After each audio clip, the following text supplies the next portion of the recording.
Voice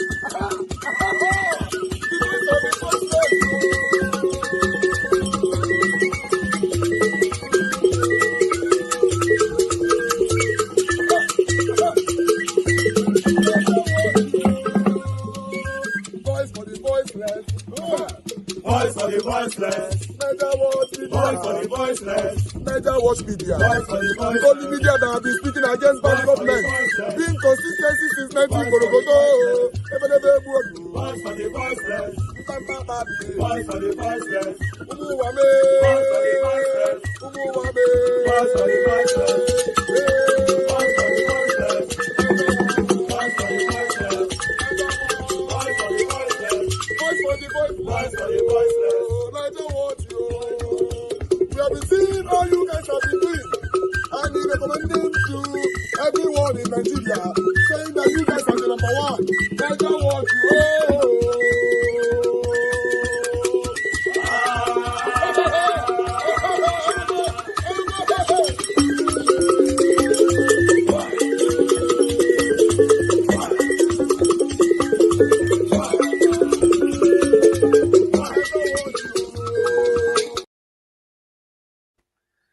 All right. Thank you very much, my people. I appreciate you all. It's good to be back again. Please, guys, help us to press on the like button. Help us to share. This is going to be a late night discussion. So we're going to be talking about so many things that is affecting us in Nigeria. But the one I would like you guys to focus on, although the one in Edo State is also very important, but the major one is this one right there on the screen. What will Tinubu do to the 15 names of terrorism financiers as revealed? What is he going to do with them? Because we already started discussing it earlier on. So let's talk about these things. We cannot continue to leave these people that is committed different kind of crimes or corruption in a country to go scot-free. So these are the part of the things we're going to be talking about. Then in Edo State, remember that I presented this certificate earlier on, concerning the governorship candidates of APC in Edo State, who got his what is it called, WAEC in 2008, and he was born 1972, August 29, 1972. So how, you got your WAEC at the age of 36. Is that possible? Is a question I'm asking. So these are part of the things that we're going to be discussing today. So I'll leave the panel. I don't know who is going to moderate it, but you guys can moderate yourself. For now, there should be a leader. So you guys allocate a leader for yourself. Nobody should call me. Thank you very much, my people. The floor is yours. Give us our mandate. Are you there?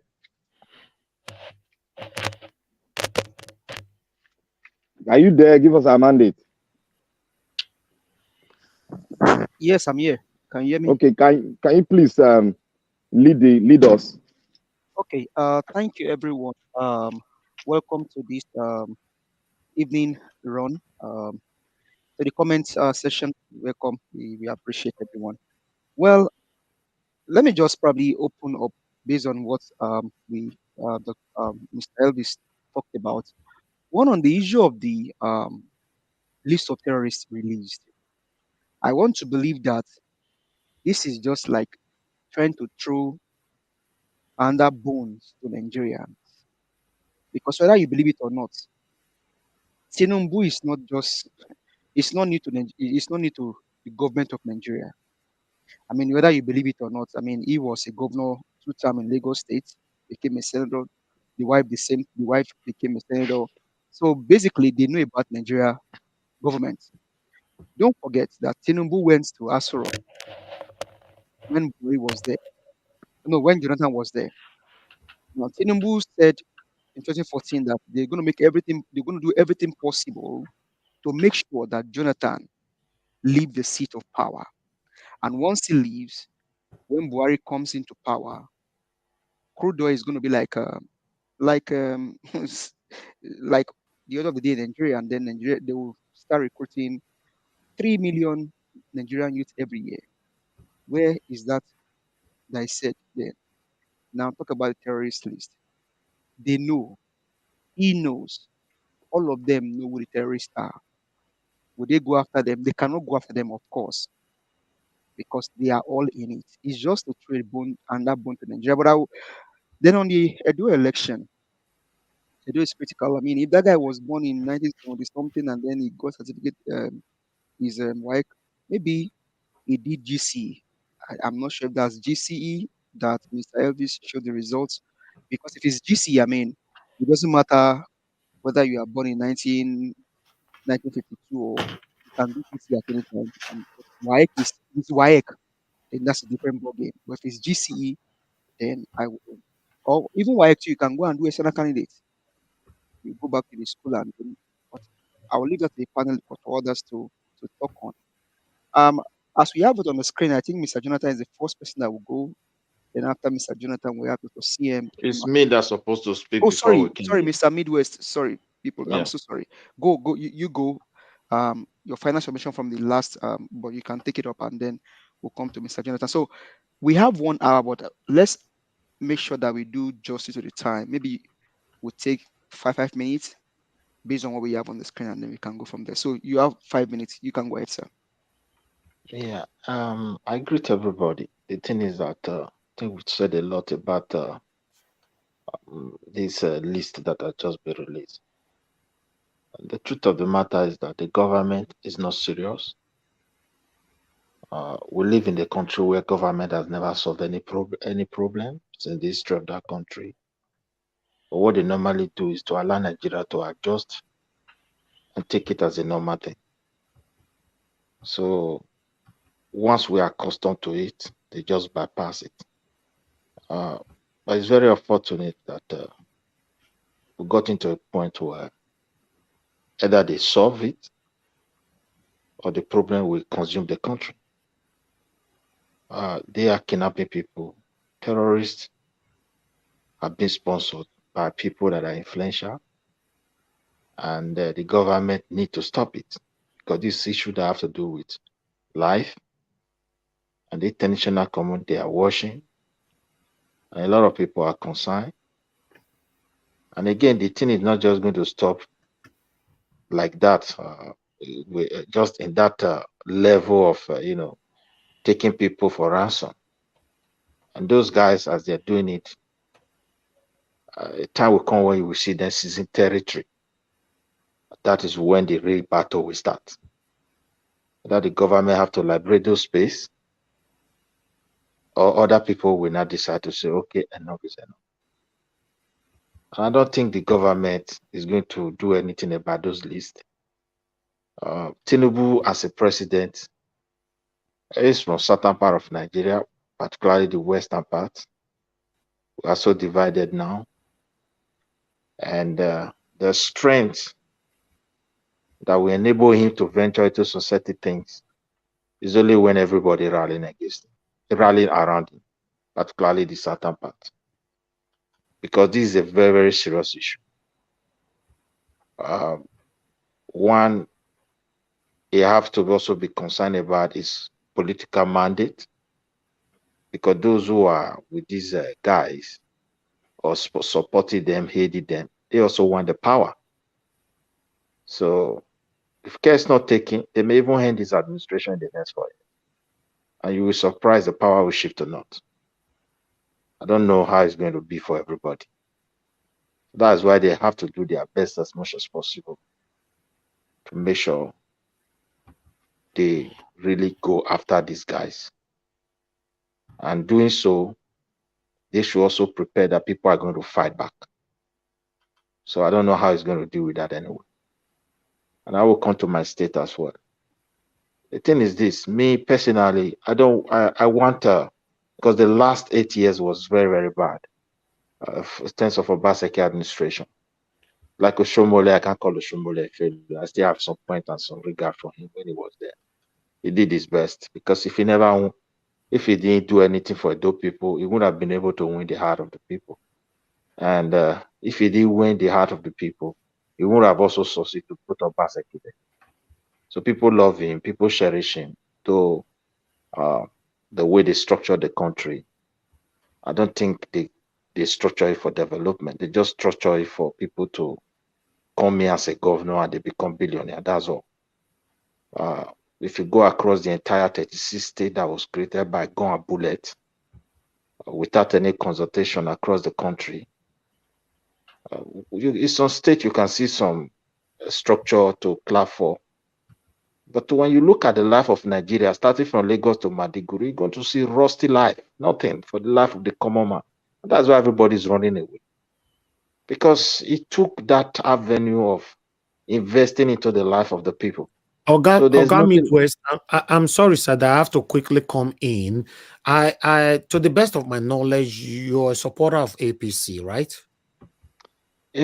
For me, I don't have party anyway. I don't have. It depends on the candidate. Okay. That's just the truth. Okay. No. Okay. That is my belief right from time. You're a supporter of APC, but let's assume for now you don't have a party in Edo State. If you look at Edo State, the governorship. He has 1 minute left, though. Yes, please, let him just answer this quickly. In Edo State, if you look at the people, the governorship candidate now, they lined up, for to be the next governor of Edo State, whether we like it or not, one of them is going to be the next governor. We have the Olumide Akpata from Labour Party. We have Aswa Nkodaro from PDP. While we have Monday Okpewolo, which is the one that we presented just now with the with the WAEC and all that, from APC. I believe the complaint is getting too much. Everybody is complaining. Obaseki do this, he didn't do that. Now you already have people now, whether you like it or not, you fold your hands, you talk or you don't talk. One of them will certainly become your governor in the next few months. So who do you want amongst three of them to be your next governor of Edo State? Okay. Thank you. Just to I don't have three anymore. I just have two, Olamide and Okpewolo. So that's why I say I don't have party yet. Olamide Okpewolo is your choice. Yeah, the guy for Labour and APC. For as far as PDP is concerned, that one is cancelled. Those set of people there, they don't have what it takes to assist their people. Because my reason is, in my own conviction, Nigeria is not structured for development. Just pray to have at least a leader that have his people in his heart. At least when they are stealing, they will still do their best to protect their people, to champion the interest of their people. And that's what I'm hoping for. Because there's no way you can build a society without accountability and transparency. So among these people, we're going to choose. Sir, you have gone 1 minute above your time. Okay, but let me round up this. Among all these people that we're going to choose, we're going to choose someone that will become a millionaire when he's leaving the office. That's how they structure Nigeria. You can't take that away. We should not allow them to be deceiving us. So, but all I need is that the one that the people can talk to. When something is too much, maybe people run to the king and they try to reach him, he will also listen. Because a tree cannot make a forest. That's just my belief. So I will still watch both of them carefully. And before me, I will make my choice. But PDP is cancelled. Those are not, we should not just test those people any longer. Those English and grammars are deception. So that's just my belief. Okay, thank you very much, sir. I will only have maybe about 10-second follow-up question for you. With what you're seeing that APC is doing to the country now, do you still have trust in APC? A yes or no answer question. See, APC is a party. A yes or no answer question. No. As I told you, I don't believe in party. Okay. APC is with Nigerians, and I don't have trust in Nigerians anymore. But we must take risk to have a leader. That's what I believe. Okay. Thank you very much. Mr. Jonathan, are you there, sir?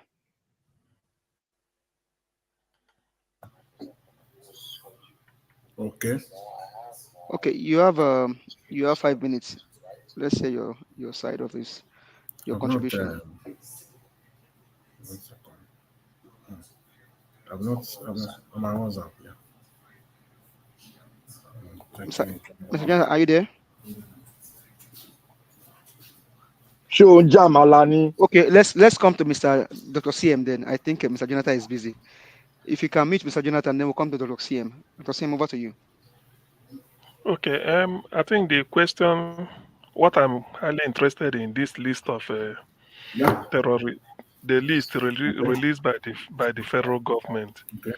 What are they gonna do with it, or rather, not what are they? Why are they publishing it? Of course, we've known the activities of these people because they are sponsoring it. In fact, these are the number one enemy of the state, if I should put it that way. They are the greatest enemy Nigeria is having. For you to be sponsoring terrorism, to be destroying the country from inside. I wonder what they are going to do with them. They had if the thing is that Tinubu has got a lot of opportunity, like Professor Zekome said, to write his name in gold. Give the people put in motion the machinery for a new constitution. Nigerians won't forget you about. I mean, we'll always remember you for that. Now look at the issue of restructuring, or what they call devolution of power. These are some of the things I don't know what he's doing, or whether that is part of the agreement he must have signed allegedly, that he won't touch anything. We leave everything status quo remains. Rather, Buhari called it Ruga. Now he's saying Brinkland, which is not in their manifesto. That is the thing about this APC. Now, Tinubu is calling for land from every state governor. In fact, that is the greatest insult you will give to the states.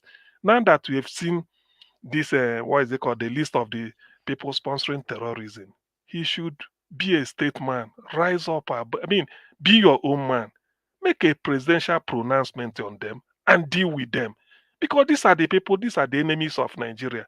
Whatever terrorism has done in Nigeria, the economy, the security, even infrastructure, everything destroyed, is these people.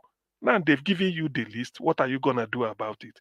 Or are you still interested in holding in Nnamdi Kanu and be telling the world you are trying him? When these are the real terrorists and you are holding somebody who is innocent, at least has gone through the court and not convicted. Now you want to go and start it again. So to that extent, I don't. This is the defining moment. I never knew this list because I had it. Now that it has come from the government officially, something must have to give. I will judge this government based on this list. Economy, I can say those ones aside because we've been talking of insecurity. Now you've seen people sponsoring it that are putting. In fact, these are one of the reasons why the economy collapsed, and then so many companies like Smith, all these, so many companies left Nigeria, even those that have been in Nigeria for over 60 years. So if he did not do anything, I don't know that yes, there's really a deal behind the door. I don't, but then now you have to question why was the name released in the first place? Why are you telling us? I know what I'm saying now will be what most people will be thinking. Now that we've known people that are responsible for our predicament, what do we do? Now for Edo governorship seat, I don't know what it is with APC and certificate forgery. I mean, no, well, not forgery, please. Let me not use a bad word, but that thing looks somehow. Somebody born You have 1972. 1 minute left, sir.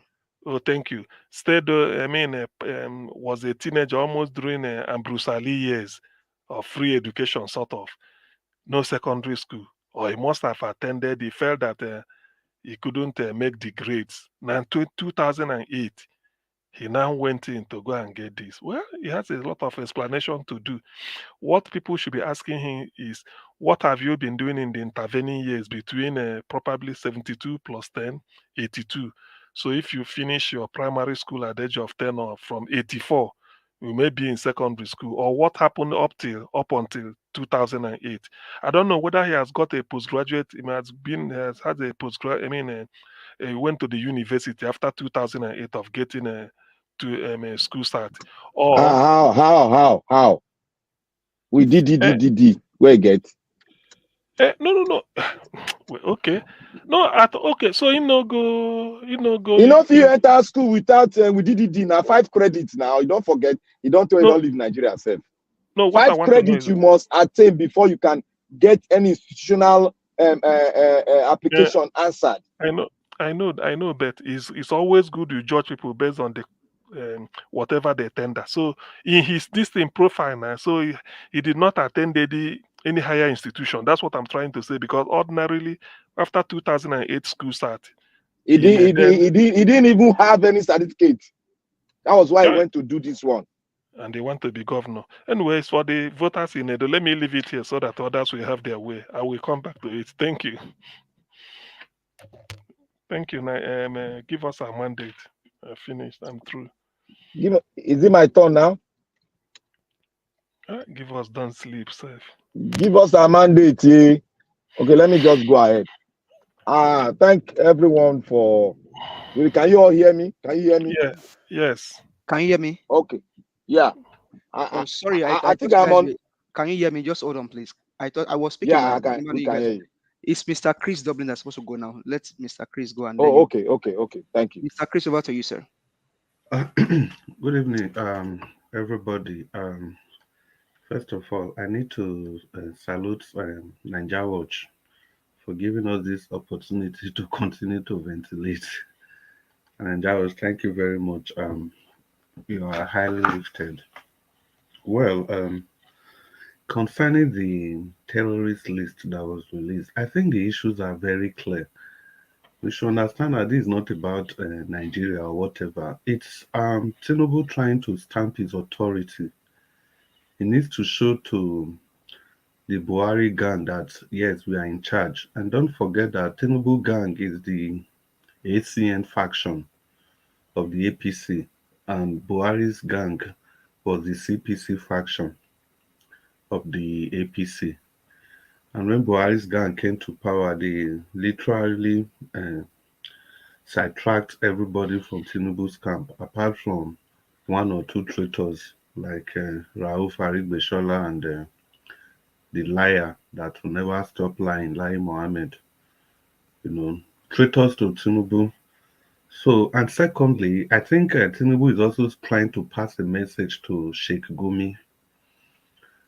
He's also trying to pass a subtle message to him that look, before now they make mouth, we still get this list for you because that list has been there. And you can see that the first person to respond was even the so-called Sheikh Gumi, telling them that they cannot try any person on that list. So that is just that. It's about Tinubu understand what power is. He knows that in the game of power, stamping authority is very crucial. In the game of power, especially if it comes to governance, it has nothing to do with being good. That was why I like one of the panel when he was admonishing Mr. Ninja Watch that yeah, even though Mr. Ninja Watch tries to balance everything, but he still have to use the big stick when he needs to, and that's one thing I like him for. So that's just all Tinubu is trying to prove, and that's the area where Jonathan failed. You know, where he failed to use the power when he was supposed to. So, in my view, that's what Tinubu is trying to do. It's not about fighting terrorism. It's not about you and I. It's not about anything that has to do with Nigeria, because they all know the solution to all the problems in Nigeria. We can't keep blaming the common people on the street. We can't keep blaming ourselves. They know exactly what to do to stop the problem ravaging the land. Then, concerning the Edo State election, I think the issues are clear. If we even want to assume that the three of them, I personally, I have taken a stand. So before I even say anything, I want to make it very clear that I'm for Olumide Akpata. I don't know him before, but I've seen his previous activities. I've taken time to study him. Yeah. So if Labour Party had gone for another person, a less credible or suspicious character, probably I wouldn't have been supporting. Probably I use that word instructively. 1 minute left, sir. Oh, so well, then I'll just quickly round up. Then, yeah. So that's it. If we have to look at all the three of them, let's assume they all have equal standing, equal credibility, equal efficiency. They can perform equally. I still will go for Olumide Akpata. Even if the other two, if they are still slightly better than Olumide Akpata, I will still go for Olumide Akpata for obvious reasons, because he is representing Labour Party, and if he already has people to look onto. Yesterday, I was listening to Olumide Akpata. Do you guys know that he already had a 3 days meeting with the man in Abia State, with the governor of Abia State?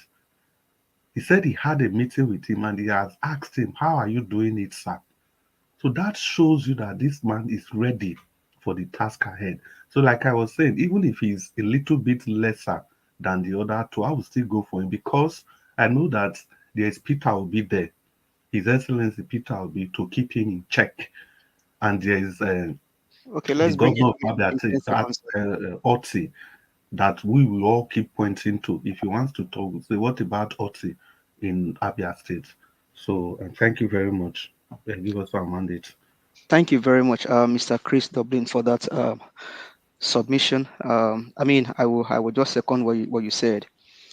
The only painful side is that with what and I mean everybody's entitled to their own opinion, to their support and everything.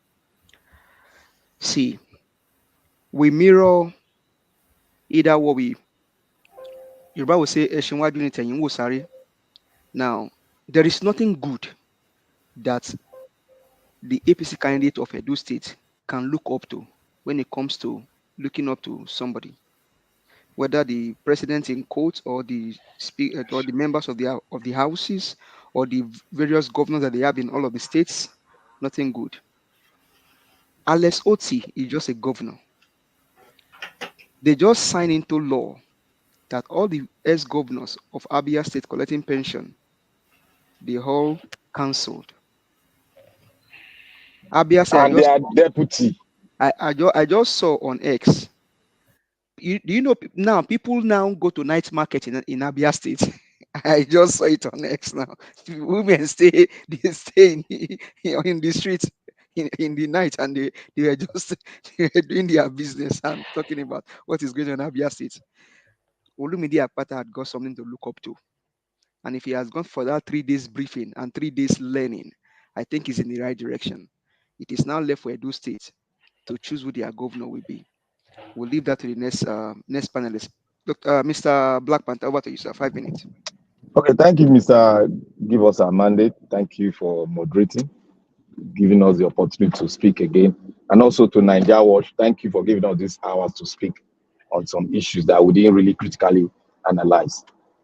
I want to say here concerning the terrorist list. You see, there was a reason why I asked that question.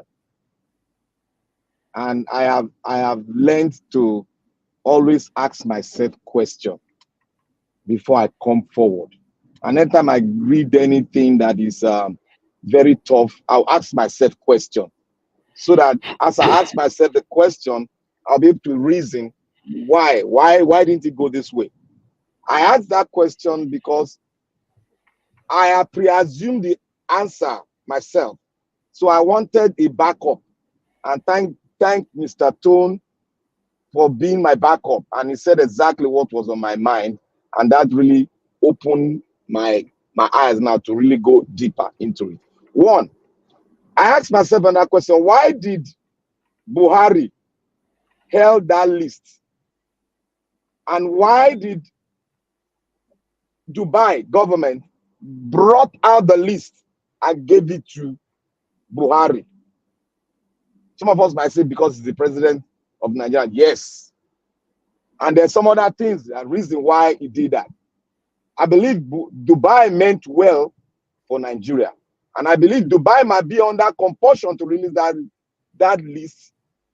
Maybe something or some other country wanted them to release the list so that the Nigerian government can look into it and sort out the issue very well so that the insurgent does not generate into a bigger thing whereby Nigeria will not be so divided that we don't have an option than to go the other way. Now, Buhari, to me, I asked myself, why did Buhari keep the list? To me, two ways. Buhari understand what terrorism actually can cause to a nation? Or will I say Buhari kept the list because maybe most of his tribesmen were on that list, or maybe most of his friends were on that list, that he himself was shocked that he didn't want to release it? Or will I say he was politically pressured not to release it? Then I asked myself another question. Why is it that Agbado is releasing it now? And I said to myself, is it because Agbado want to make sure that he get accepted or want to prove a fact that, yes, he really meant well for the Nigerian state as a whole? Or does it mean that there is a scapegoat somewhere that they need to make a scapegoat so that every other person, the Western world, cannot look and mirror Agbado, that Agbado is doing the right thing? Because I said one thing here, that Nigeria is not a friend of America. I know why I'm saying it, because I've dug into it, and I don't want to, I want that thing to go into the minds of everybody so that we can also go ahead to investigate what I said. Does it mean that there's a pressure on him from America to sort that list out and bring the list out, or they will bring that list out? Because I'm damn sure the list is in the White House. I'm damn sure the list is there. They've seen the list. So is he acting, or is he acting under the pressure that I want to make Nigeria feel that I am the president and I'm not like Buhari? But remember, you told us Let's bring that it you will to me 1 continue, minute, sir. You go 1 that you minute. must continue from where Buhari stopped. I'll leave that. Then to Edo State, the man in Edo State, I have not seen any fake results in there, because you can do WAEC at any age you please. It might not be opportune to attend to do WAEC, maybe some constraint, because everybody comes from different home. But under that throne of saying he was born in 1972 and he did his WAEC so time, Nigeria educational system give you a freelance to go as an external student, register in a registered school, and do your first living certificate. Then also they give you another room. You can also do your external, that is the GCE. You can also do it. So until they will prove me wrong that it is fake, when WAEC will come that result is fake, before we now go further. But I want us to look at it very clearly. Does it mean that Nigeria, we don't want the best? Okay, sorry, just 10 seconds. We don't want the best to rule us. We always want the tail to rule us. A man that scored I seen that list about 6D or 5D with 1 credit only. That is not augur. That does not augur well with me, because education is very paramount. It opens your foresight to see the problem of the people. We need well-educated people, not half-educated people, to rule over a state, because a state is quite different from a local government. Is he qualified to be the governor of a state? Why is he brought forward? That's the question. And to me, we have 2 options. We have Edo State have option. It's either they go for the truth, or let's wait and let all of them sit down and they debate, and we'll know the right place to take, the right position we take in Edo State. That is all. To me, for now, I wouldn't say that result is fake until WAEC comes and put a stamp on it. Okay. But the only clause I have there is that result, that man is not qualified to rule Edo State for now, because we are going through a lot of economic and a lot of things that we need technocrats and people that are well read to lead us. Thank you for your submission, Black Panther. Thank you. Well, if I will probably add to it, I mean, that he had a D, that he has D does not, for me, may not be an issue of concern. At least he went to school, but we'll leave that to the Edo people to actually decide. The only thing is that guy, for me, I mean, I'll just leave it open, but I don't think that person is actually ready to do anything for Edo State. Now, the next person will be Madam Luke. I think somebody unmuted. Tunanya, can you mute, me? No, it's not you, Madam Luke, and then we'll come to you. Can you mute, please? Tunanya was before me. Well, I'm going by what I see on the screen. Okay, that is fine. Oh well. Yeah. It's gonna be quick. Like we said, we know we have different laws for different parts of Nigeria, and we know people who are calling the shots. We know that there are stepchildren of Nigeria, and we know they are the chosen children of Nigeria, and we know exactly where we all stand and where we all fall in the hierarchy of things in Nigeria, or the hierarchy of kingdoms in Nigeria. And that is epitomized by the brazen, uncultured responses Gumi continues to churn out in the public and social media space. Now, we don't want to go tribal, but we know that everything we do in Nigeria is about tribe and religion. How the worst of the worst have come to rule Nigeria over the years, progressively getting worse, is a no-brainer. Because when you have the law to the highest bidder, and also the lack of education and use of brute force to govern a country, and this is what we have. Of course, none of the terrorists he wasn't even objective, and that is to tell you that by the time we find out what is happening in Delta State, I don't think we would ever know, because this is an orchestrated attempt to send a message as to what can happen. And even if it takes lies and sacrifice of their own military, they would do anything for a cover-up. They would do anything for a cover-up. Why we don't know that there's scuttles or skirmishes between groups in the Niger Delta area until the policemen show up there? I mean, there's just something all fishy about this story. But we will leave that for morning, another day. The Edo State governorship, well, the race has begun, and the can of worms are beginning to open up. So it's going to be entertaining for sure. But like I said, and we always say, all roads lead to INEC. Thank you, my people. Thank you very much, Madam Luke, for that submission. Thank you.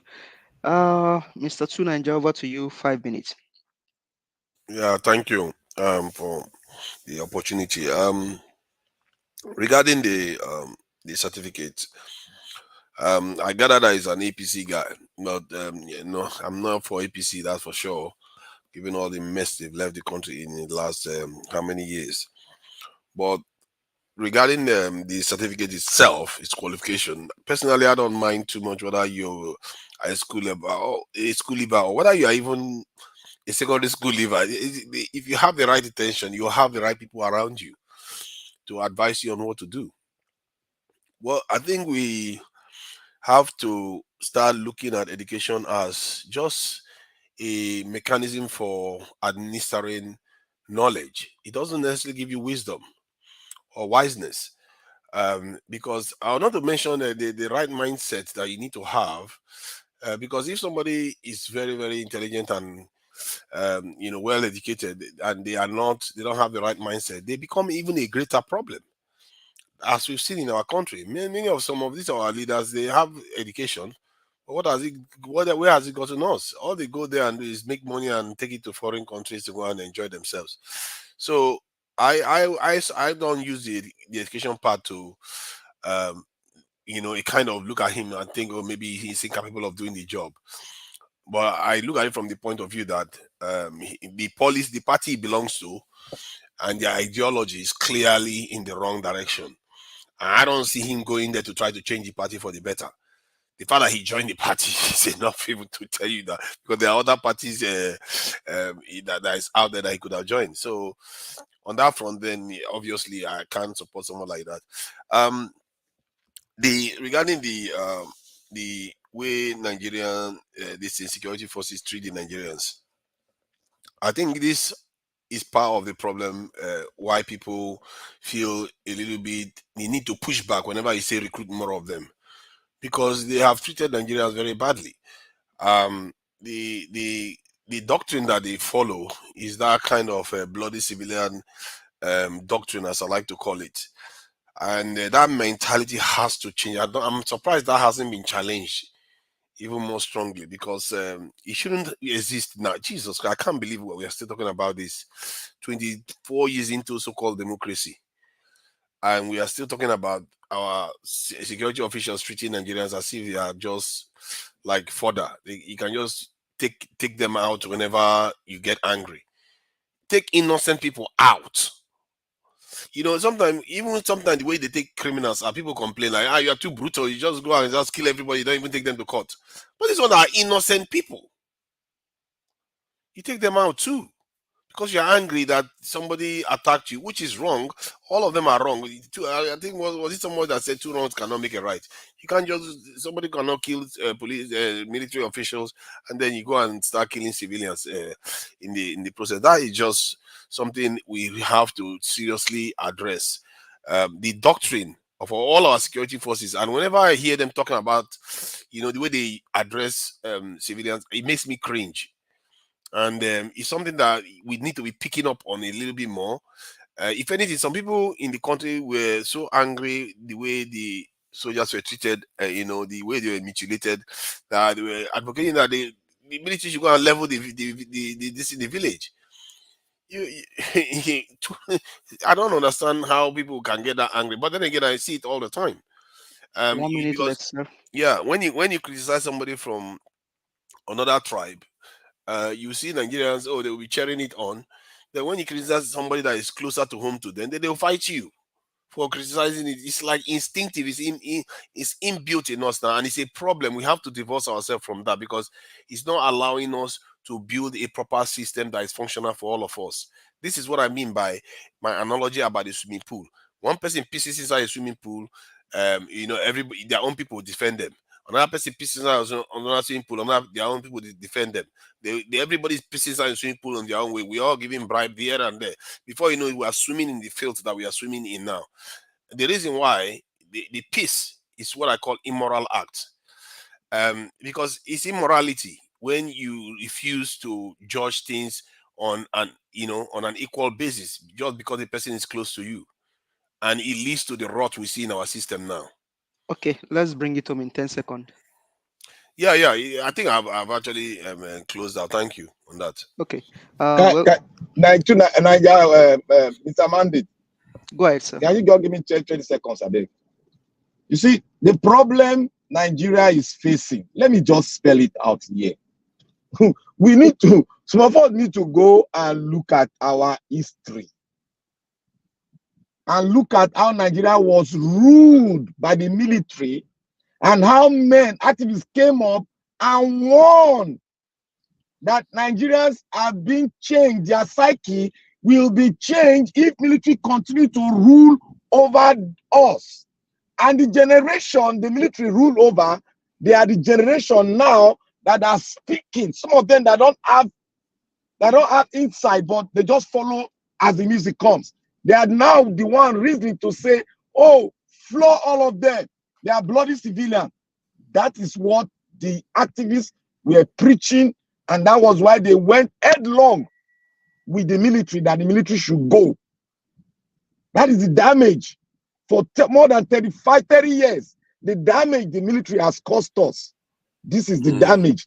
And you are seeing it now. In their voices, generation that were born then, they are the one existing now. For well over 35 years, they are the ones speaking like the military force now.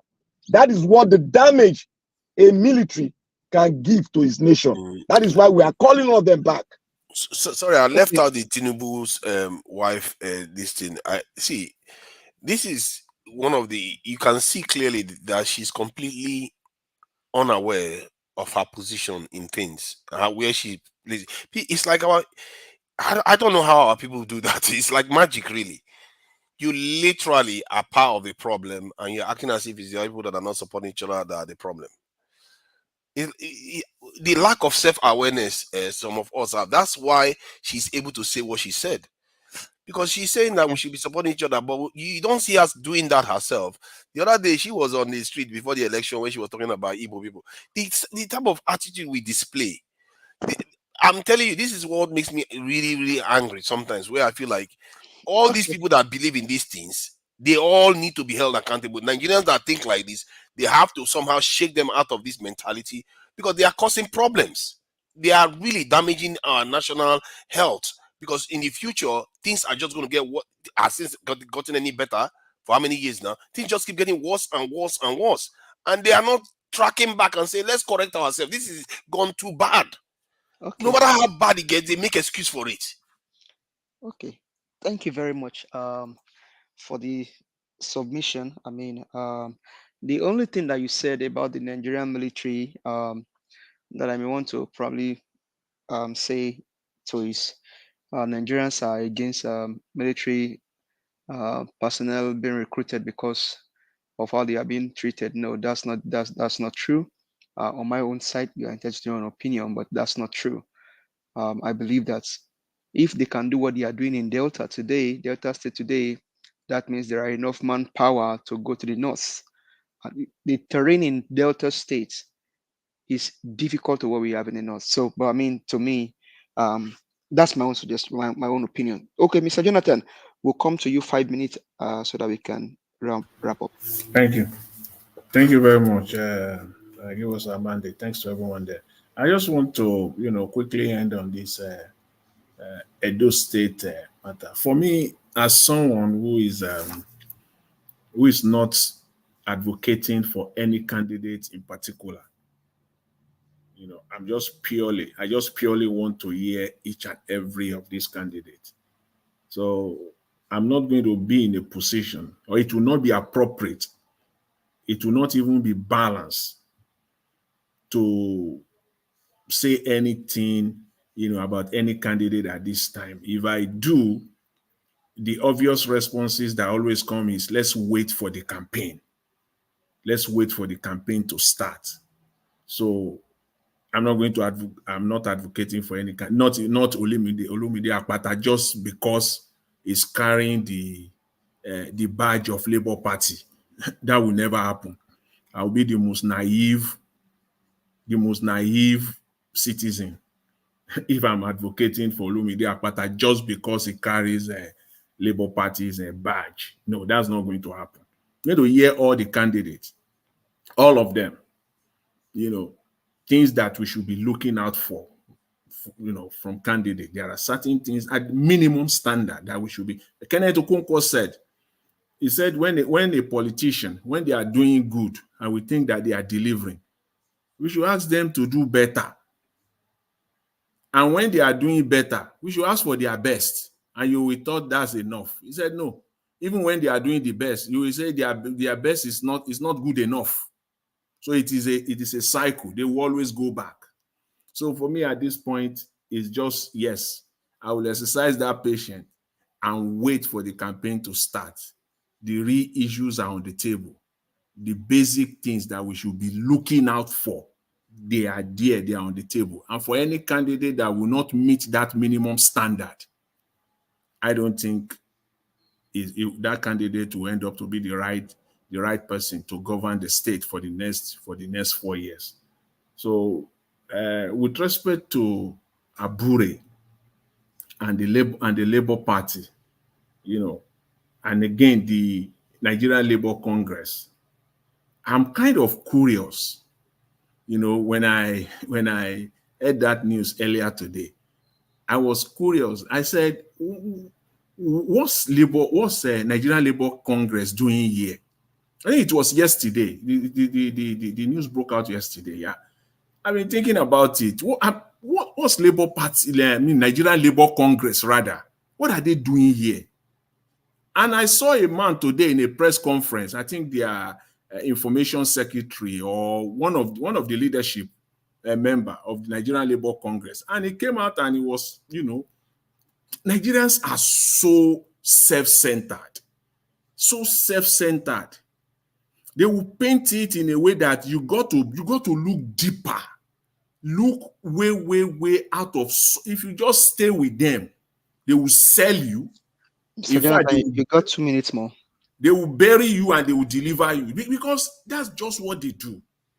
Coming out, with one judgment, 2018 judgment. I was just asking, where were you in 2019? You don't care then. Everything is all about. I'm not giving it to Abure. I know Abure has overstepped his boundary. I know, for me, in my humble judgment, I know it is abundantly clear that he's a self-centered man. I know all that. Mr. Jonathan. Yeah. I want to ask you a question. Yeah.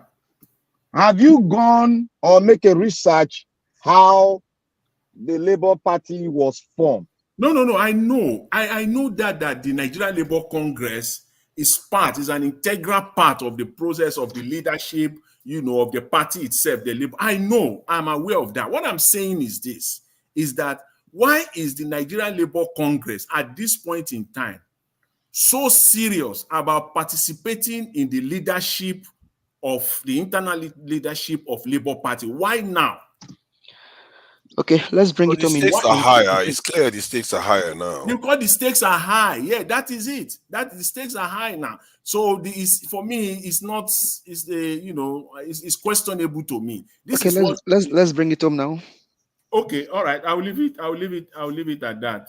Right now, I actually wanted to talk about Gumi just briefly. Go ahead, you can talk about that in one second. Minute. Yeah, Gumi saying you can't declare anyone terrorist financier. Of course, the government can declare anyone a terrorist as long as they have the intelligence. They have the intelligence report to that effect. They can do that. And as for the Tinubu government to do anything, of course not. I know that they are not going to do anything. As I said earlier, I alluded to that earlier.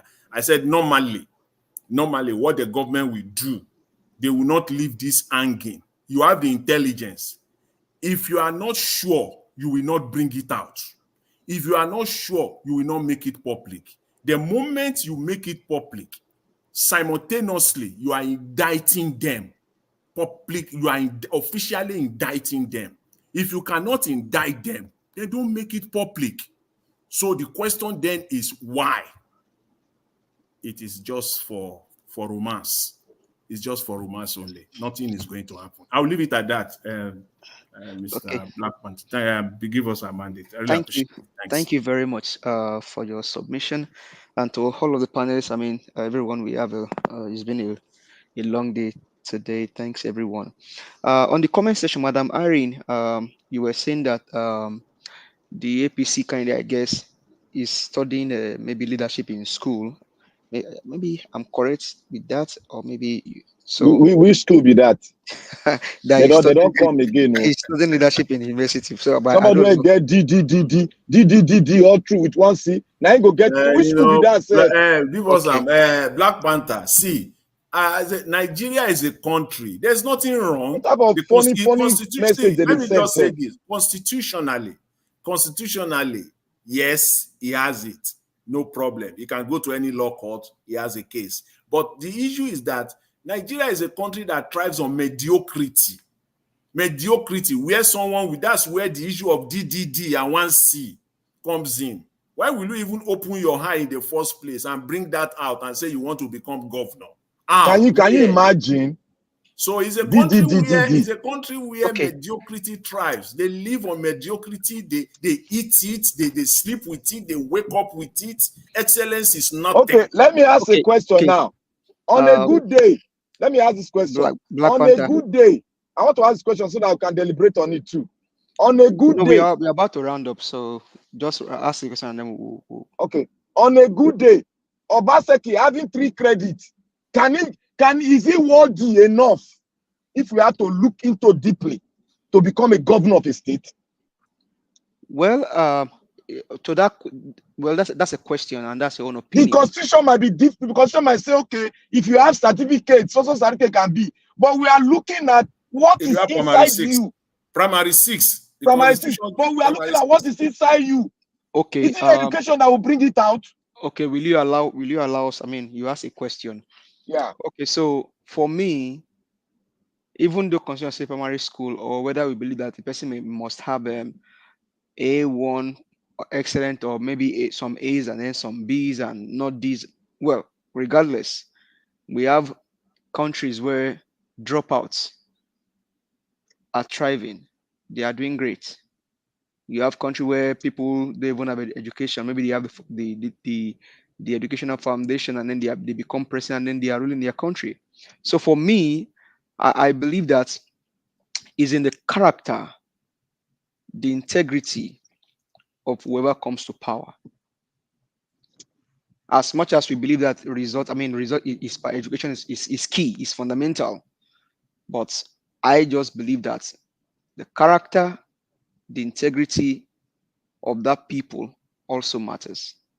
Look at what is happening. Give us a mandate. When someone is looking for a job, they will ask for some requirement, and they will also add, in some instances, they will say, in lieu of this, if you don't have this, but if you have this, yes, I agree. If you don't have that education, but you have wisdom, see, that if you have wisdom, you can prove it now. You will see it. He doesn't hide himself. Wisdom is the key. The ability to, who are the people that you will surround yourself with? Are you going to surround yourself with crooks? Are you going to surround yourself with sycophants? That's where wisdom comes in. It is wisdom. If you don't have the education, I don't have problem with that. I don't have problem, but the wisdom.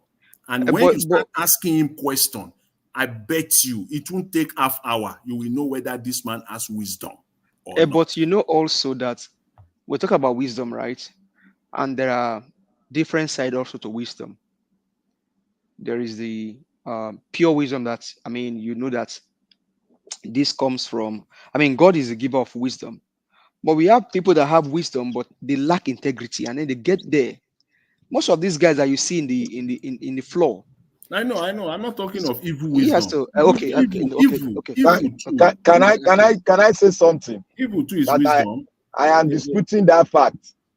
Look, you need, if you let me say you did not go to school, you only attended secondary school. You need to show your intelligence and be wise. You need to show your intelligence, because intelligence is not gotten from school, I believe. You need to show your intelligence. You need to be exceptional and prove yourself to us that you can do more than what the so-called. Okay, now, if you say you don't need school, you need wisdom, then the Methuselah can come and become our president now. As long as he has primary 6. He can. If he have primary 6, where will the intelligence comes from? He can have the intelligence too. He can have it too. Okay. He can have it. Okay. Well, okay. For example, one thing I just believe that when it comes to the issue of governance, integrity, love for the people that you want to govern is very, very sacrosanct. The reason why we see what is happening in our country today is because these guys, they lack integrity, they don't fear the people, and they don't love the people. That's why you see people are being pied, and these guys don't even care, because the love of the people that they govern is not in their hearts. Integrity, excellence, love for the nation, love for the people. These guys, they lack it. No wonder somebody can rule for 8 years without doing anything. There's no project you can point to, and you still have that infantry to want to nominate somebody that will continue from where you stop. Is that not, like, where does that happen? You rule for 8 years. There's no project you can point, not even primary school. People have to go and volunteer to go cut grass in front of primary school. And you said you will nominate somebody that will continue from where you stop. That means the state will continue to go down and go down. Give us our mandate. Let me tell you something. Has it not occurred to us now that we need to set up a standard that is higher than primary school? After exercising it for two presidents, we no go at all. One go, but he gave us something that we were supposed to build on. We refused to build on it. Then the two way no go, refused to build on what the one way go to build on it. So what are we saying now? But Peter Obi is now, even though we know that he won the election, it was rigged, is now a standard. See, whether you believe it or not, Peter Obi is still a standard. And that's why people can reflect back and say, oh, someone like Olumide Akwata should go and see what Abia State governor is doing. And they all point to Abia State governor. Do you know Abia State governor? I mean, he works in the banking industry before he became a governor. And what he's doing today is not rocket science. What Alex Otti is doing is not rocket science. It's just that he loves his people. But do you know that Jonathan loved the people? My brother, what I'm saying here, Buhari and Tinubu, whatever insecurity you see in Nigeria today was caused by these guys, because they must come to power by all means. And see, Jonathan said something, that his ambition is not worth the red oil of a Nigeria. That is a man that loved the country. But listen, even though there are corruption already in his own time too. What about Desiani? So, but for me, I just believe that going forward, someone like Peter Obi has set a standard. Now, Peter Obi left Anambra, no pension. Have you guys seen what Soludo is doing lately in Anambra State? That one a professor. In fact, I was pained when I saw this man. What's his name again now? This elderly man from Anambra also. There's this veteran, he's about 90 years old now, that spoke during one of the events that was held for Soludo, maybe 1 year in office and things like that. And I just wonder, did they bring this elderly man there to just come and say something when you know that the governor is not doing anything? Soludo to me basically is not doing anything in Anambra State. And here is a former governor of CBN. And he speaks like as if he has authority over everybody in Anambra State. Soludo wants to be president now. In where? In which country? In Nigeria. Well, if Tinubu can be a president, what more can we say? They don't promise some. You know, they know what they have. They don't promise some. This man with lack of integrity, they just. So for me, Peter Gregory Obi is their star, because the guy has gone beyond Nigerian politics. He deals on international politics now. There is character, there is empathy, there is compassion, you cannot govern the people. Tinubu, for me, I don't know. I don't know how Nigeria end up having this kind of character as a president. You know why we're having this kind of character as a president? One, we have neglected education. It might not be education of degrees or the question of having big degree. That is not what I'm talking about. We have forgotten. You don't call names again. Oh, no, I think we went around and we are about to round up because I think we said it gave us it's 1 hour. good to allow you to flow now and again. Okay. Maybe okay. Okay, so maybe Black Panther, you can moderate now because I'll be checking out. So you can moderate. Black Panther. Who want to continue should continue. I think it's let me just say something about the education thing that you're talking about. I think that is quite fine if people are well educated, but more importantly is when people are selfish for Nigerians, want the best for Nigerians, like you want for your children and family members, at least the family members you care for. So because at the core of it is that the idea that some of all these people, when the chips are down, they will select their own individual gain instead of that of the country. And the question is, okay, you can look at it from this point of view, say, okay, you have somebody that is a school leaver and somebody that is highly educated, PhD professor, but the professor, his own idea is very, very compromising to the nation. It doesn't help us like where we are right now. And the school leaver, yeah, he does not as educated as the professor, but cares about the people, but lacks the ability to deliver in terms of impact this thing because of the lack of knowledge aspect of it. So, but there is a middle ground there where if that school leaver can deliver for the people, it's better to go with the school leaver.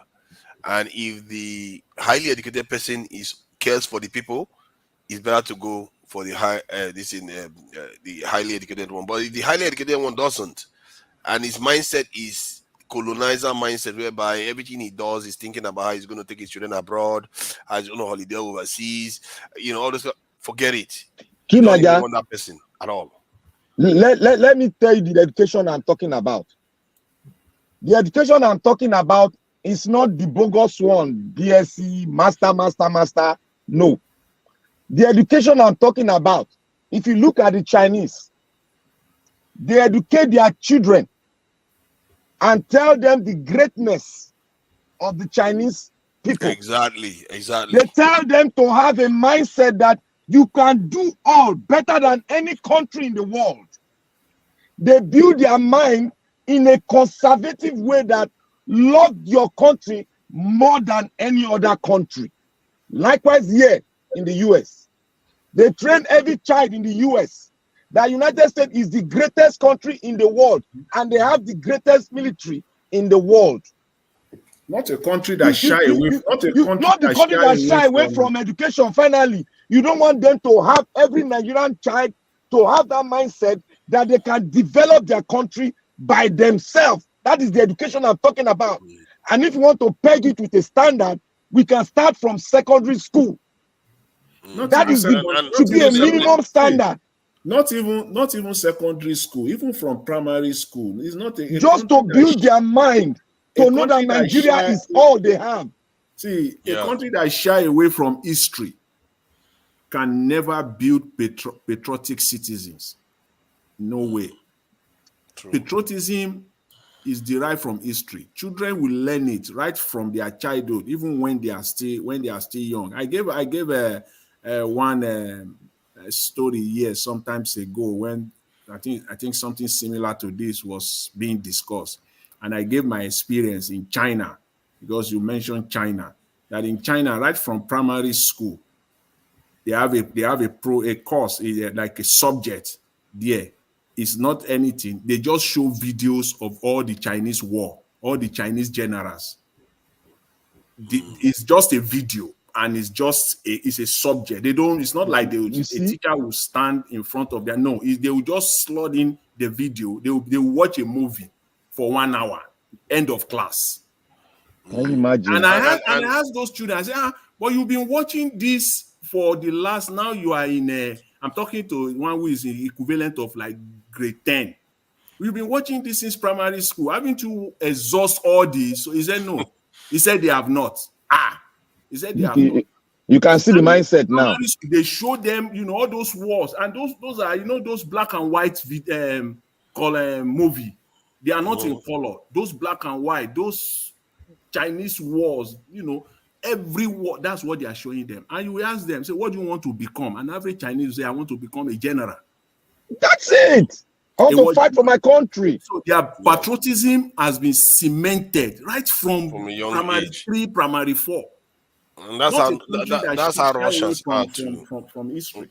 That's how to build a nation. That's how to build a nation. One other area that we don't tend to cover is defining your nation against others. Like the Chinese communist regime now, they will define themselves against the West. The West will define themselves against the communist regime. Russia will define themselves against the West.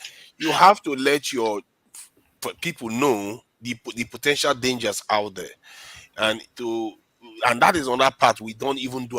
It just shows all this stuff everybody just said just now about how we don't necessarily teach our people how to be patriotic. We do that with not differentiating us from other people too. And that is a problem, because that's why you see our people, the way we grow up and we educate ourselves, we don't mind serving other people forever. We don't understand our duty to our own people. because we don't have that guidance. Our leaders don't do that. They make it sound as if they are being polite, like they are trying to play this game whereby their enemy will fall by accident, or somehow they are going to trick them and we are just going to be successful. You have to come out openly and represent your people for what they truly are, saying we are in this world, we are here to stay, and if you don't like it, you have to deal with us because we are not going anywhere. And you don't make apologies for that, and teach your children that, you know what, this is the world you are in. Like we all do it now. Like when you go to village now, you meet your father or great grandfather. One of the first things they do to you, they show you the land that they own in the family. They'll say, this is your land, this is your land. They are showing those things so that tomorrow you can defend it. But when Tunaja, it comes to our nation, we don't really tell our people Tunaja, that. I want you to have, I pray you have somebody that is of the low ranking, rank is not an officer, very low, like all those recruiter and sergeant or corporal. I pray you have an encounter with them, and I want you to exhaust questions, and he will to ask them, do they teach you people who is the citizenship? Did they teach them citizenship? They don't teach Nigeria Army anything like that. Not at all. If you go to the way they train Nigeria Army, they train them like rebels. Instead of them to train them like human beings to defend your country. When I watched one of their training, they were being torn. They told them to tumble inside gutter. That is not how to train soldiers. And you can't just suppose it with how ordinary small Finland, where you know reach Ogun State and Lagos State, how they train their own soldiers. Go check them. It's online, everything online. Go and check and put them together. You will shed tears. Is this the people that will defend our country? They always call me bloody civilian. Yeah, that thing, it tells you now, because the colonizers, when they were here, you remember, we are not their citizens, so they treat us like subjects. So when the way they will do law enforcement is going to be that way too. And when they left, our so-called forefathers and leaders, instead of them to change those things significantly, the doctrine significantly, they kept it the same. They maintained many of the traditions is still based on the colonizers. They even talk about it proudly, as if it's something you are right. proud of. You are right. Nigeria Police Force, Police Force, they still have the colonial this thing there. It's still there. Ask any policeman in Nigeria, it's still there. But this problem, though, you know, in Nigeria, is it ignorance or deliberate? That is those that, you know. It is deliberate. Is it deliberate or is it deliberate? It's deliberate, not ignorant. It's definitely deliberate. At the top, when you get to the top, you get scared. You don't want to challenge the narrative, and you just give in to whatever they tell you. Can I come in? Yes, please go ahead. Yeah, well, for me, I think it's part deliberate and it's part ignorant. For example, when I say it's part ignorant, you see, when history was removed from the curriculum, because we've been talking about history, how other countries, how they teach their children the history of their nations. But unfortunately, or advertently or inadvertently, it was removed from our own curriculum. I think if you look, the one of the reasons could be that they know that our history is not very kind. If it is something that you keep playing back, you know, it will just keep causing division. People will see how the Civil War went, the conquest of different parts of Nigeria by different nationalities. That could have been a reason why it was removed, so that people don't look at this checkered history. But they want to encourage the children to look forward to a brighter future. But if you look at it in another way, I think just removing the history like that in wholesome, you know, it also spells a different kind of intention, because they could have looked at it from a different spectacle. What about, instead of just removing history history. They could have selected, have modified the curriculum, and so that they leave behind those of histories that identify the nation, that lives the nation, that builds our nation. But as usual, our style, it's a case of one man knows it all. Just remove the history and that's that. That's why of these young people, they don't even know what where the history we have, where we are coming from, and where we should be going to.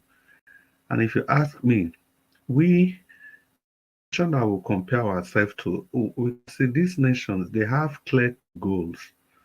If you look at China, for example, they know what they want. Everybody almost understands what China stands for. The same thing with Russia, the same thing with the US, and even most European countries. But if you look across the continent of Africa, there's this tendency, what we usually stand for, especially the western part of Africa, southern Africa, is just how the people will survive. It's about what to eat. It's about electricity. It's about basic of that shouldn't be the problem of the nation. Imagine all through Buhari's 8 years and starting from Tinubu's 1 plus. All we talk about is ruga, ruga, ruga, ruga, ruga, ruga. We are not talking about science. We are not talking about technology. We are not talking about laying plans down for the next 50 years. You know, if we have plans like this, for example, if the national dream is to be able to have a nuclear power, not necessarily for military warfare, maybe for agriculture, for space technology, and for energy itself. You know, if we have this plan, for example, and we have that in all the secondary school curriculum, the primary school curriculum, you will see that a lot of these youngsters, they all will start trying to take up courses that will drive them towards those goals. And again, there is another thing we are all leaving behind. You see, being nationalistic or supporting your nation, it's not just something that comes by fiasco or by the whims and caprices of any person. It comes from a kind of it's like a spiritual connection to your nation. You see, when you can see that the nation at all points in time means well for you, when you can see that the nation gives everybody equal opportunity, irrespective of your race, tribe, or wherever you come from. Now, don't get me wrong. There's a need for affirmative action. Mr. Chris, I'm really Yeah. enjoying your submission. I just want to add this to it. Maybe you can take it up together because you are kind of going in the right direction. I think, in my own opinion. So, what about the insertion of the quota system? Does that Yeah. promote patriotism and nationalism? The insertion Thank of you. quota Thank system, you. is that? That was I the mean, next can we thing. say that is ignorance or that Yeah. is deliberate, or is it No, promoting that was the next patriotism? thing I was going to talk about. You just took it off my mouth. You know, I just mentioned that is not to jettison affirmative action, and you came in. Affirmative action was the last word I used. Now, affirmative action or the quota system, affirmative action in every nation is important vis-a-vis the quota system. I have spoken against the quota system every opportunity I have on this platform. But today, I'm telling you guys that the quota system is also very important for nation building. But we have misused what the quota system actually represents. Now, the quota system means that we shouldn't just leave the weakest of us behind. That is what it means. That is why in Australia, the Aborigines, there's an affirmative action to carry the Aborigines along. The system is structured in such a way that technically the Aborigines, they have the opportunity, to move along with the other people. Now, if we come to Europe, let's take the so-called most developed people in Europe, the Scandinavian countries, all of them. Do you know there's an affirmative action the one we call quota system, that kind of make it possible for women to rise, to have the same opportunity as men.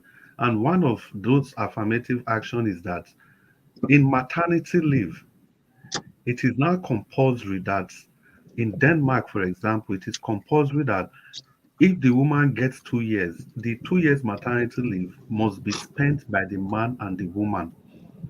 So that if the woman wants to It's continue her also in career, America too. aha. So if the woman wants to continue her career, the man will stay at home for 1 year while the woman goes to her work and continue her career. But if they decide in the family that okay, only the man can go to work while the woman nurses the baby, that is fine. But there's a law that says that if the woman wants to, she can always have her 1 year. Now, coming back to our quota system, you see, our quota system, the North, they have soon used this quota system as a means of entitlement, as a means of intellectual laziness. You see, if you have the quota system, it doesn't mean that um, just go whatever score you have or whatever. No, you see, everybody has what they can offer to the society. That is why they in this European structure, when you get to GSS3, that's like 15 years, there's an exam they do. No matter the child of who you are, if you are not able to get the required grade, you cannot continue on the academic pathway. You now go to a higher institution where you can learn handwork and you also learn academics. Then the other guys will proceed on the pathway that will take them to the university straight away. So imagine if the quota system in Nigeria, for example, if we say that every position, no matter what it is, let's leave 70% for excellence and 30% for quota system. You can see nobody will be talking about this quota. But at the time Simple. if you make it in such a way that the quota system takes the lion's share, then it becomes a huge problem. Because if you allow more people to come in through the quota system, for example, the quota system produces 70% of the people. You know, these are the people that are going to rise up. The purpose of the quota system is because every system has a level of balance that needs to be struck so it remains stable. And even Americans have that in the kind of the way they sell weapons to foreigners, whereby they will talk about balance of forces and the balance of Balance power. of trade. Of power in terms of, because if this is why you see, like, if China becomes powerful, America wants to fund Taiwan, Japan, South Korea to try to balance the power. They even have to bring India into it.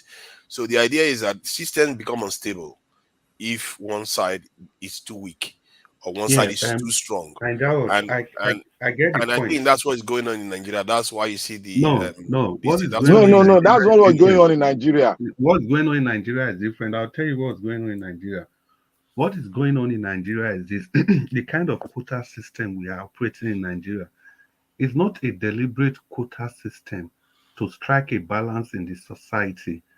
Is a kind of a paranoid quota system, in the sense that one section is afraid that if we allow these people to go, we are going to remain their perpetual slaves. So what do? We have to keep these people down. That is the kind of quota But system. when you say slave, what that will lead to is instability. No, That is what we are seeing now. Nigeria was, please, now let me just try and finish what I'm saying. The point I'm making is I'm trying to let you understand that maybe I understand Nigeria about balance. To Nigeria. It's this, not politics. I'm not into politics. We just need to face reality. The kind of quota system we operate in Nigeria is a quota system based on fear, not for national unity, not for national growth. Because if you see the northern part, if you see the out of school children in the north, how come these guys in the north, they are not doing anything deliberate? to lift these people out. 3,000 of Alimanjeri schools were built by Jonathan, and he laid a foundation for the continuous improvement of these schools. Do you know a northerner came in the person of Buhari? He did nothing about those schools. He allowed every part of those schools to be destroyed because they create a system where they have the Tawakalis, because these are the foot soldiers they use to remain in power.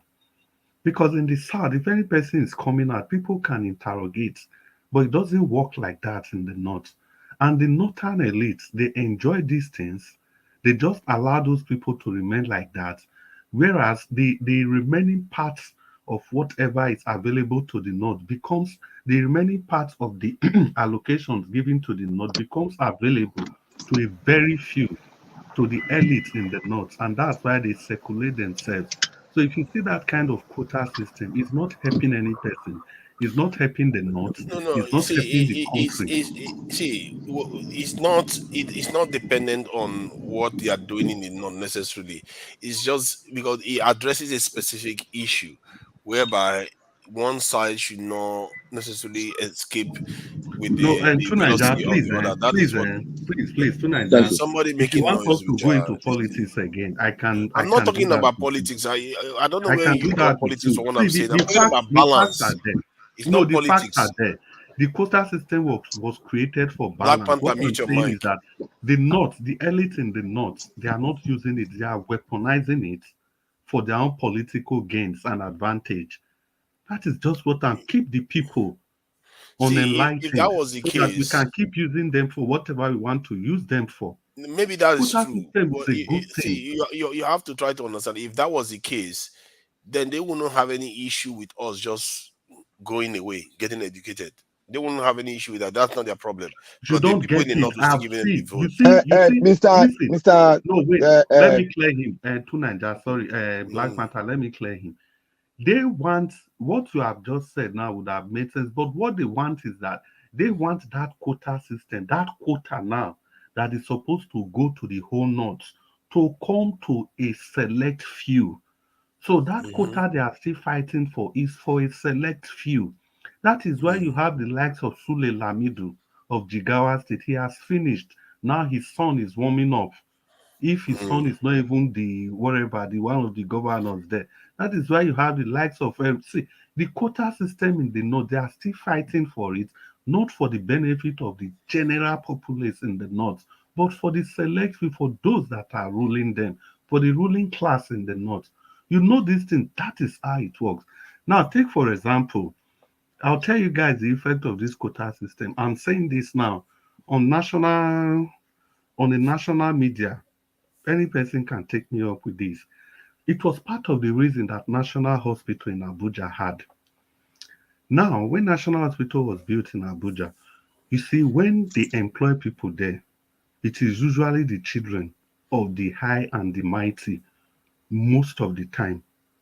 And if you also go back to look at the records of these children, these were also children that probably got into the higher institutions because of their parental connection. And after graduating, so the tendency is that they were at the top front in getting job at National Hospital Abuja. That was why you had the crisis there See, you can at have the National same thing. Hospital The same thing Abuja. can be true in the south too, where you have quite a few elites taking their children overseas and doing.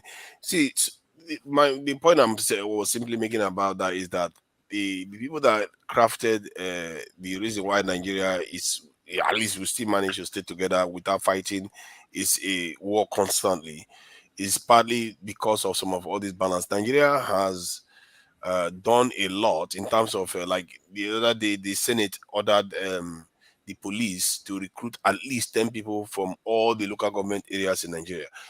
Because the way they do things in Nigeria is not normal actually. That's not how other countries do it. Other countries, you have lopsided disciplines or the kind of specialism in different areas of the country. In like here in the UK now, most of the leadership in the UK come from the south. most, like vast majority of the leadership in the come from the south. Vast majority of the I wouldn't say vast majority of the resources, but most of the resources is generated in the south and is spent on the south of the UK. Okay. So, but in My America, guy, it's a little if bit you more just dispersed. Every nation if you has their just hold on, own. if you just This thing. hold on, let's educate the people properly. If you say in the UK the majority of the leadership comes from the south, yes. Do you know why it is like that? Because there's a ruling culture. And if people from other parts of UK, if they become interested in politics, the people from the south, or there are no laws that intentionally restricts other people from other parts of the country from becoming whoever they want to become. Take Leo Varadkar, for example. People talk about Obama. Leo Varadkar is a first generation Indian. He is gay. He's the Prime Minister of the Republic of Ireland. He was there before he resigned in 2017. He came back, and I think he said he's just going to resign again. First generation Indian. His father is from India, his mother is Irish. You understand? Now, You know this the is the no, Irish. wait.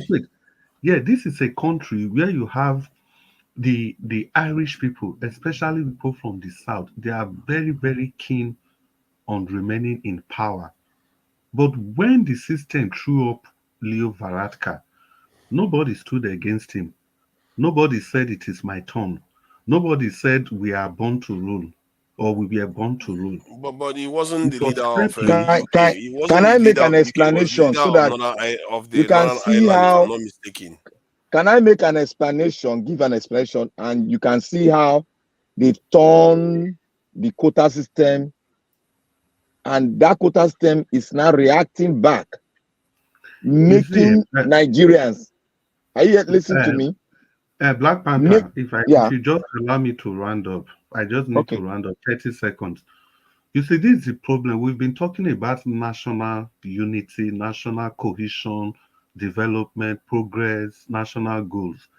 Now, we've just analyzed the major reason why Nigeria is not going the direction where it ought to go. But I think too Nigeria still wants to play politics because this thing is so clear to everybody. They are just still It's trying not to clear. argue to You don't defend. understand. It's very, very clear. You I don't see, know you why. are not seeing it. I don't know why you see power. I don't know why you see politics there. I'm talking about balance of power, and you don't seem to Yes, understand it that. is not balanced. Don't say balance of power. It is never Okay, balanced. wait. Black Panther, let me just, sorry, I said I wanted to round up. Now, there was a national, what do they call that body again? These people that looked after the quota system. There's a body that was Federal character. Federal Character Commission. All through Buhari's time, 90% of the people from Federal Character Commission, they were all from the north.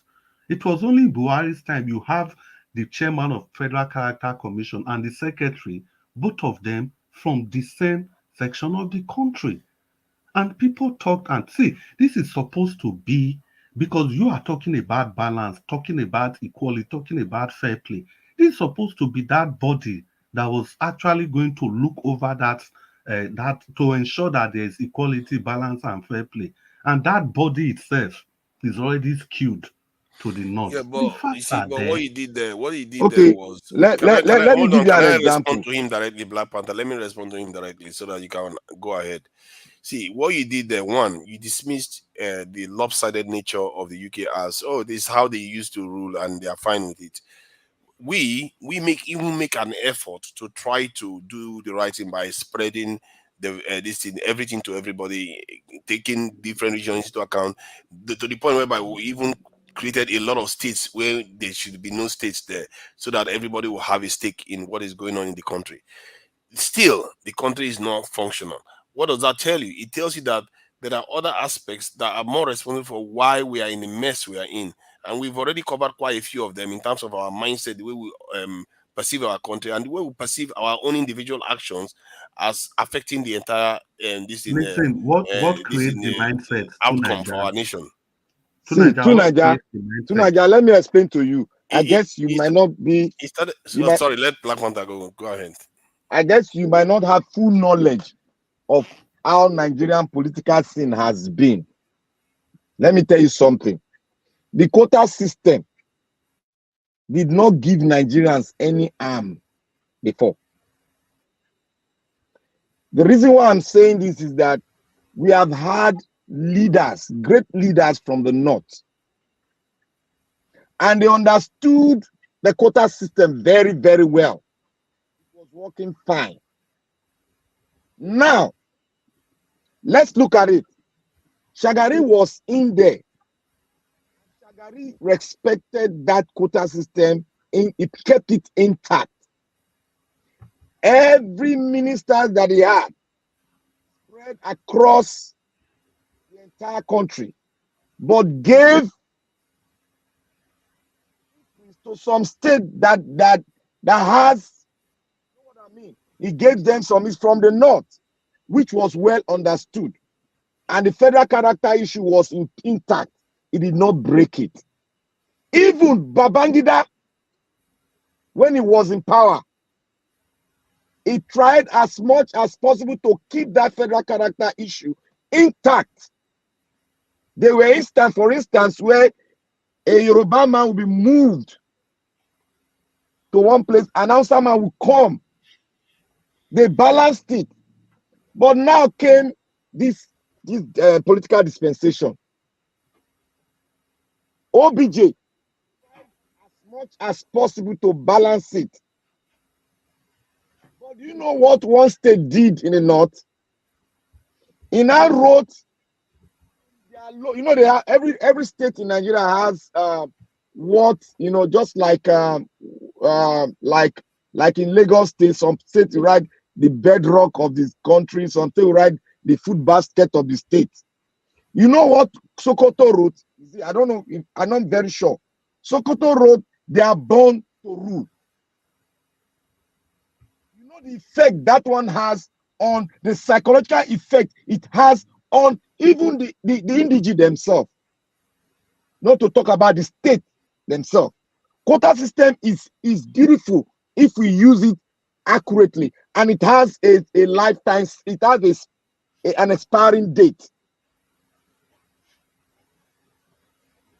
It is good to co-opt every federated state, every state together, so that we can have sense of belonging, which is beautiful.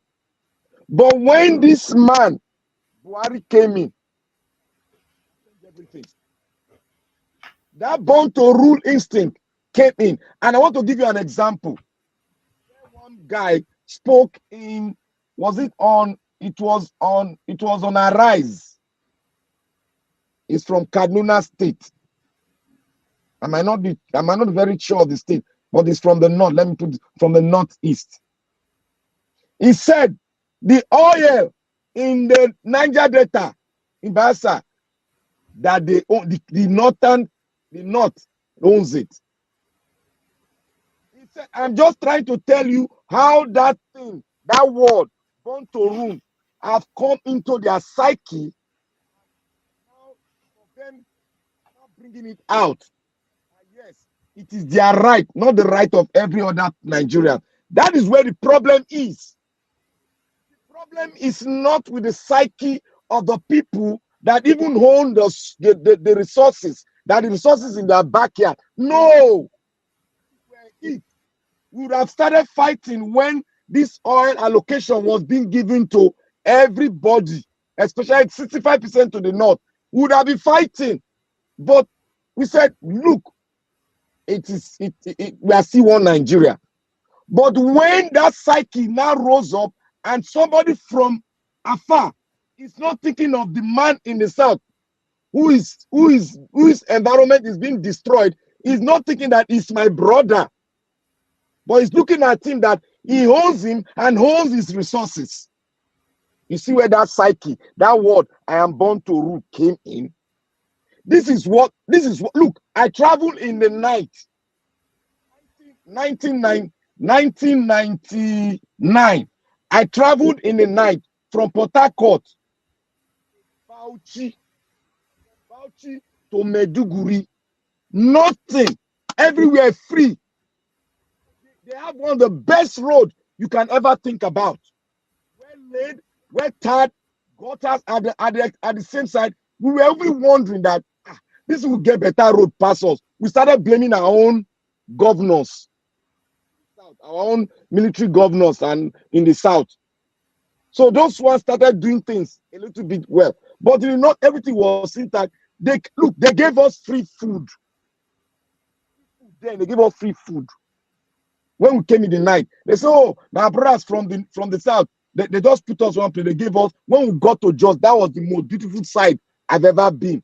They gave us food. They gave us everything. Now the question is, what changed the psyche? What changed the psyche? That is the question. Not that the man in the south just rose up one day and said, "Oh, we need to change the resources, blah, blah, blah, blah." No. No. It was as a result of some few individuals that have taken that thing into their own blood and see us. These people have been indoctrinated into it. It is thing that I'm saying is not that I'm just producing it. In fact, it's right there on internet. You can go and research on it. What led to the Bayelsa for an oil block and being what?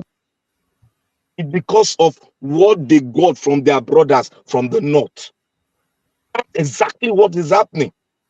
So we need to know the cause of it and not trace it, so that we don't go political. This is not political. This is the raw. This is what I experience. And when you see somebody out there being angry that I hate the South, I hate it, you got to know the reason. You got to investigate it. He did not say it out of, or maybe I just hate them because I see them. There must be something wrong in there that you need to know. You can't just castigate him and condemn him. You need to know so that you trace it backward and correct it along the line and balance issues. That is what we call somebody who is nationalistic. That is how it goes. We don't argue things out. If I say something contrary, you go investigate. You go ask questions. This is not political. I have said it. I travel from the River State to Maiduguri, the end of Nigeria. Beautiful people. They accepted us. They knew that we were from the south. They gave us everything. Gave us food, water. Somebody I don't know before. But they accepted me. Why is it the opposite now? That's the question I put forward. See, can I quickly say something? That's where the politics, comes in. Yeah, can I quickly say something? You see, what Black Panther just said, I have to reiterate that as late as you were talking about 1990 something, as late as 2014, just before the Jonathan's election, do you know that we'll close from Kotangora? There's even another town just close to Zamfara. We close from there 4 o'clock, and we drive all the way, like 8 hours, back to Abuja for the weekend. If we get tired, 10 o'clock in the night, 12 in the night, we can park anywhere in the north and be rest assured that these people will give you the highest form of hospitality. You are driving, the people are sitting on the road carefree. They don't care. Everywhere is so secure. In short, we start getting panic when we are getting close to Abuja and Suleja. But once we just leave Niger State, the whole of Zungeru, the whole of those areas, down to Zamfara, we are so happy, we are so relaxed. Do you know what it is to leave Zamfara around 4 p.m. in the evening and be driving all the way to Abuja every week? Yeah, for how many years? The only thing we ever encounter on the road is accidents. You don't see any of these, what do they call them, these terror, nothing like that. But because of politics, they destroyed everywhere. Everywhere. It's politics. So that's the politics in it, Mr. Jonathan. Yeah, that's the politics there. That's where the politics. It's not the ordinary Nigerians. Nigerians are hospitable people, they love people around. That trip that you just described now, from that axis from Sokoto coming, you will feel safe. You see, when you get from Kaduna, that last 2 hours to Abuja, that's when you start feeling Yes, hyper. exactly. Once you get to that Suleja axis, that place is like that 40 minutes drive that you get you out of that zone. It's like your heart will be on your head, because 9 o'clock in the night, we park. You see people by the road. They ask you what you want. These are the same note we are all afraid of. People are selling things by the roadside. Come on, these guys are so simple. If it is Nigerian people, that's why when they talk about this regionalism, this question of for regional government rather, that's why if you leave it for the ordinary people, the ordinary Nigerians to decide, it's not an issue at all. It won't be a problem. It's all political. You see, the quota system, the derivation problem, that is what they are scared of. That is the northern oligarchs, they are scared to their bones. They don't even want to. It's a no-go area. Quota system is one. The other Can you guys hear me? Yes. Okay. The other one that is killing them, they don't even, they will say it's a no-go area, is derivation. When they now start splitting, let the people use what they have in their own region to develop their region. They don't want that. They don't want that. If you look the way they split the money every month, that is how they divide the money every month. It will amaze you. Then you will understand fast. Anybody that is saying this is quota system derivation issue is not a problem in Nigeria, I would just advise the person just to start from all you just need to do. Just take a moment every month, go and check how they divide the allocation. Mr. Jonathan. Yes. Have you seen the allocation of this month? Yes, I've seen it now. You see that data set has 36 billion. Yes. You see how they divide the money? Yes. Yes. When you see that thing every month, you see the amount of money they are getting in the northern Nigeria, and then you juxtapose it with the development in those states. It will baffle you where is the money going? The amount of money they are giving to these states. Most of them get more money than more than Niger Delta states. Hello? There's a question I would like to ask. Yes. Now, when you look at the amount of money that they call allocation, what did Nigeria do to be able to make such money when we are not a producing country? Is it internally generated revenue, or they just went to print money? It was our mandate. That is why borrowed money now. Now is borrowed money alongside printed money. Only God will save the country. So they print. So every month, they print. You see this money that they are distributing, they print. Is it just go into that what they call it, piggy. Mr. Jonathan, yes. Let me buttress one of your points you said when we started. You made one point there. I forgot it, but I've remembered it now. You made that point, and people did not look into it. As if I remembered, I would have spoken into the people with broken language. You see, you made mention of the oil block allocation, and you also made mention of the shares NNPC going PLC. Now the country has 51%, and all other people that we don't know, which we know in other way around, has 49%. Now, let me do the mathematics clear now. Let me make it very clear now. The oil block that we have, 75%, let's say thereabout, is being owned by private individuals, spread majority from the north and about 4% from the south. Now, the 49%, look at how this money is being gauged. Then the remaining 49% in NNPC that turn PLC, it is the same people that have the oil blood that came around, they are sharing the 49% right there.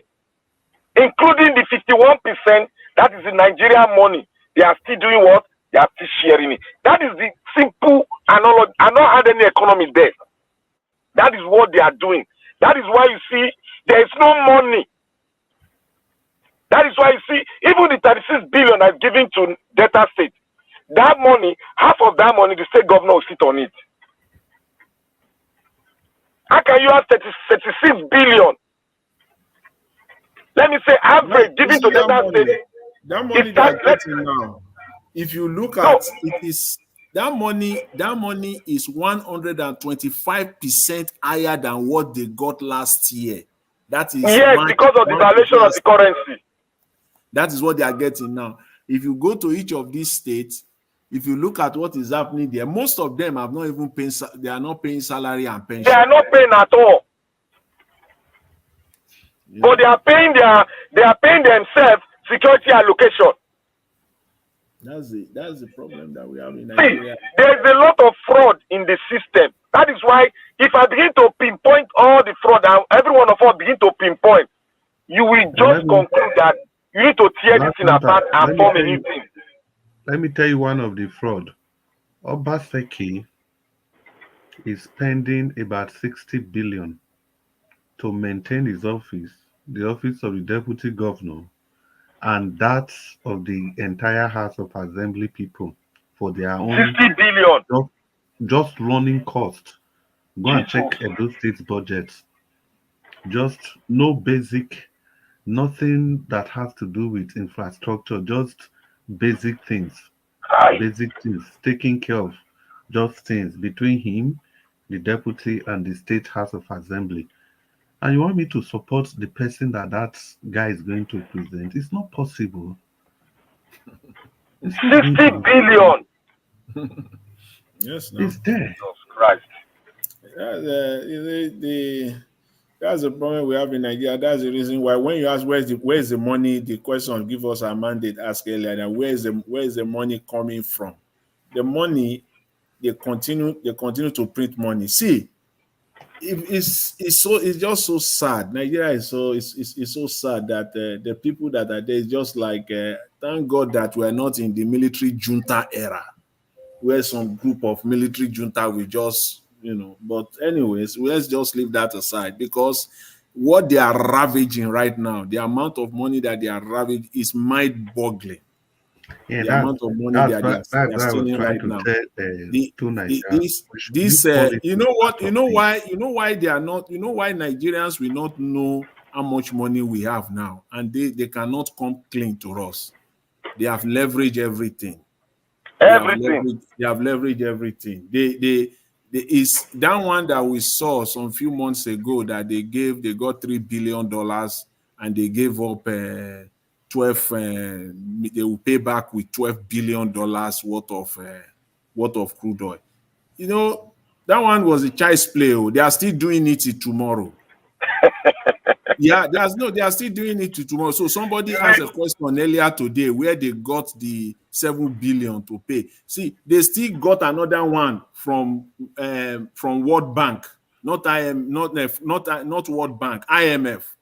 They still made another arrangement with IMF about $1 billion. Jonathan, I want you to do me a favor. Yeah. Please go online and check Venezuela as a state, what brought about their downfall. Just check it economically. We're on that. You will know when we were saying this is like Venezuela case. Venezuela, the same thing we are doing now. They were borrowing until one day it collapsed. It collapsed. They cannot even recover. The lenders, the people will borrow you money with, they will show up one day. God. You see, it's not different. The way the lender will come and knock the house of a man that borrowed 2 million naira and say, today is the day I'm getting my money back. It's the same thing with sovereign government too. People do it's the same. One day will come that the lenders will come and knock. It's only they've already started coming now. Which one the lenders coming? Kenya, they've taken over their airport and their seaport. It's the same process. They will just come in and then you will see them. They will be running etasketa there. They will not tell Nigerians what is happening until one day katakata will burst. You will just wake up. You will see how naira will just drop like pure water. Mr. Jonathan, you know one funny thing about this whole issue. You see, that is why I always try to look at other economies that have similarity with us, and also I also look at a country that has the kind of tribal, you know, how their tribe is widespread in their country and how they have annexed it and make it a thing that make them be a superpower in the world right now. I try to study it very well and bring it. And when I run through Venezuela, that was when I ran a conclusion that Nigeria might go that way. And thank God, the people out there that are not even Nigerian, they've already concluded it.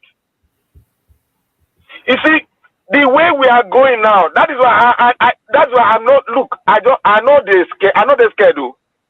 The way we are going, so you see all these people that call themselves millionaires, they will get tired and they will get fed up. They will run out. All of them will run by themselves. No war, nothing. No, they will just run. They will run because it will get to a level. They said, "Oh, borrowing is good. Borrowing is good. It's good. Okay, continue borrowing. Let us continue borrowing without not producing. Let us continue borrowing. When we borrow, all these shenanigans we are doing. Oh, Agbado stole the election. He did it. It will come to a time, no election for you to steal. You will run. You don't want to be a president again. Because there's no way out. You don't have money to work as a president. The money is in the hands of individuals that you cannot even approach. You can't fight. You know what? That is where we're going to. Everybody will just take off. One area where average Nigerian supposed to say this government is don't turn to something else. Money no there at all. It's very simple. It's just very simple. Just take a look at the student loan. I don't even want to call it. That one don't even go there. They won't can't. See, that one will tell you the risk. That one will tell you that there is no money there. There's no money there. How do you want to? They know. See, the truth is this. So the truth is this. They know that to fund student loan in Nigeria efficiently, effectively, they will need at least at the minimum, 3.5 trillion naira to start with. Simple. To start with. There's no, this is not, that even means that, see, divide 10 trillion naira by 200,000. How much money we get into the hands of one student? We end up in the hand of one student. If that money will fund education for 1 year in Nigeria, they know if you do that one, just 200,000. And the number of people that will come after this student loan, they are more than 200,000. So that tells you that even the 3.5 trillion is a no-brainer. But that is the minimum that they need. Guess we all know Nigerian government they paraded 5 billion naira. 5 billion to 3.5 trillion. Are you kidding me now? Jonathan, let me give you information. You see that? Did you watch when Mr. Obi was giving an award? Did you watch the speech of one of the northern governors? Yes. That said, my leader, Obi. Yes. Yes. He's not a Labour Party member. Oh. Yes. Okay, yes. Thank God you watched it. That man is very learned. He's very, very intelligent Hausa man I've seen too. You know what he did? After listening to Obi, he went back to his state. Do you know this man bought more than 5,000 tractors now?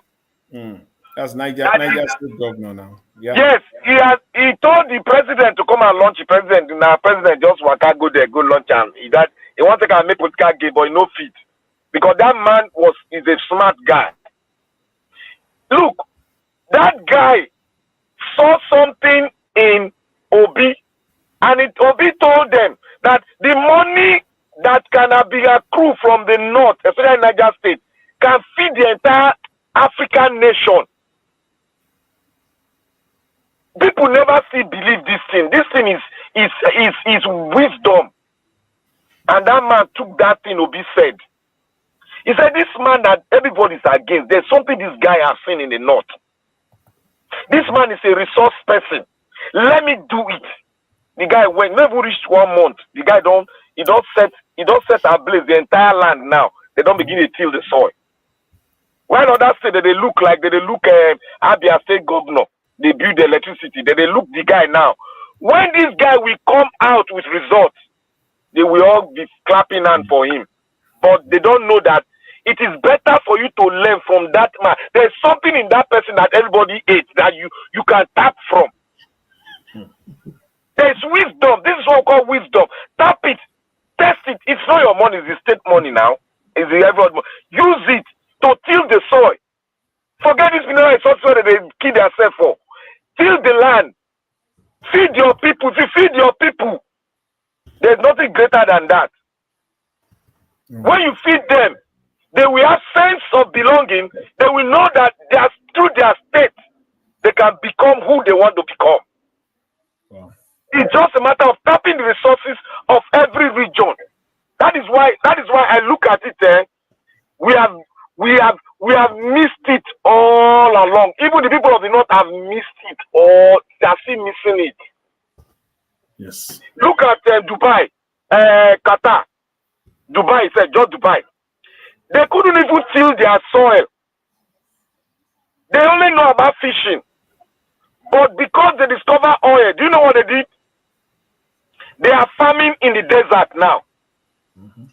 They are growing their vegetable in the desert. They employ Americans. The American scientists, they went to the desert. Now, go and Google it, you see there. You are talking of forward. That's when you are talking of forward thinking. And we have a land, in vast land, and we are looking at oil. While the Western world are saying we are moving to electricity, we are looking at oil. Oil. Dubai now, Dubai is going far from oil. Go and look at Dubai economic policy now. They are going far from oil. You know, they are building infrastructure that will make money. You know why? You know one thing that technology will do if they go, or what advancement we do, it will reduce corruption. It will block all areas of stealing. Every area. Practically. That's why in Nigeria today, as one of the panelists, I believe earlier in the week, emphasized something. He said they are still building boreholes in 2024 because they can steal through that is borehole. People are talking. You are talking of people, doing agriculture in desert. Can you imagine? So I was shocked when I saw it. Because when they do boreholes, they will steal. Right. There will be room to loot themselves. Like a drunkard, he will see free drink. He will drink himself. Do you know that? Do you know that the Dubai you are seeing today? It took them just 20 years. That's what you are seeing there, so that Dubai, just 20 years. That is the picture of 20 years hard work. But it's on internet now. We see we are the wonder of the world is Dubai. They are farming now. They are fishing now. They have gone nuclear. We're fishing now. When you look at Nigeria, sometimes again you just laugh. Sometimes you just have to turn it to You just have to turn it to laughter and In laugh short, and laugh it out. You just have to, I when people are building, we saw the other day when countries like China are using like $15 billion to build bridges. Look at the length of the bridge that they build. They are still pouring cement on the road in Nigeria. You see, can you imagine? I mean, the disparity is day and night. Is day and night, difference. You can't even compare it. There's in this age, 2024, it is cement they are pouring on the road. I don't know where. I don't. Do you know the last time? If you remember, during was it during Babangida time or during Obasanjo time, they wanted to change the building policy of Nigeria so that they can be using bricks to build houses. Did you remember? They wanted to change it, but some hoodlums in government said no because they are into that thing called cement, which is free. Which go to Benue. All those things are free. We have everything. We don't import anything, and yet cement is off. Why? We don't know.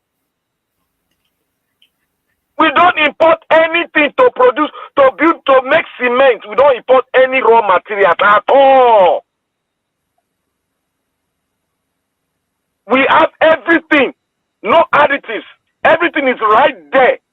The only thing what you talk about is bringing in the machineries, which is a long time investment. Where you have your resources, and other things are just something that, yes, as a businessman, you got to invest in it to bring in machinery so that you can, really go into full-blown manufacturing. It is. But It they is said a no. long-term investment. What normally, when you see a serious government, a government that is really serious, you will go to all your universities. You will empower them. You will empower research and development. Research seats. You empower, make it mandatory for industry to fund them. In fact, you will every machine, you will go and get them. You will take them. Each university will have a mandate. This is what in 10 years, you must come up with this. Boy. In 10 years, you must come up with this equipment, this machine. That's how China did it. let me give you one example. Because most of my business are from China. As a company I work with in China, it's a manufacturing company, and they told me normally they used to get their machine from Germany up till early 2000, up to 2005, 2007, up to 2005, 2007. It is the Germans. They get all their machines from Germany. But what they did was that they empowered their universities. They get these machines from Germany. It's like they take these machines to their universities. Today, everybody is buying this equipment from China. You see? Everybody is buying this equipment from China. Today, now you go there now, this machine is running. In fact, they have gone haywire. The system, the way and they started from nowhere. Mr. Jonathan. Yes. Do you know that we produce armored cars in Nigeria for the militaries? Presently, as I'm speaking, we are supplying Niger Republic. We are supplying Togo. Is it true Inoxin or one of the auto manufacturers? Not be Inoxin. It is online there. You go see and they never hide them. It is from Ogun State. Oh, okay. There is one Yoruba guy that is producing one of the best armored tank. I forgot the name, but they call it the best presently is the best in Africa. He has supplied all the way to Egypt. He's supplying Egypt as we are talking. It's in what do we call that place for Otta. It's right there. Google it. You see the man. You see how he's building it. All this armor. If you get your car like this, your car now, like Mercedes, you can carry it to that man. That man will turn it to armored. It will armor everything. No scratch. And here to the import. Yeah. Is it Yeah, that? you're actually right. You know that guy, they featured him on TVC like 3 or 4 Thank years you. ago. He's a Yoruba guy, quite young. And it supplies not just only African countries, supplies some other foreign countries, you know. I think somewhere in Ogun State or around that environment there. It's Ogun State in Ota. You see the example Mr. Jonathan was giving earlier. If it was Nigeria now, you see that engine you are talking about, they will now be looking for how to site it in a place that will cover quota system. And, yeah, because that is why.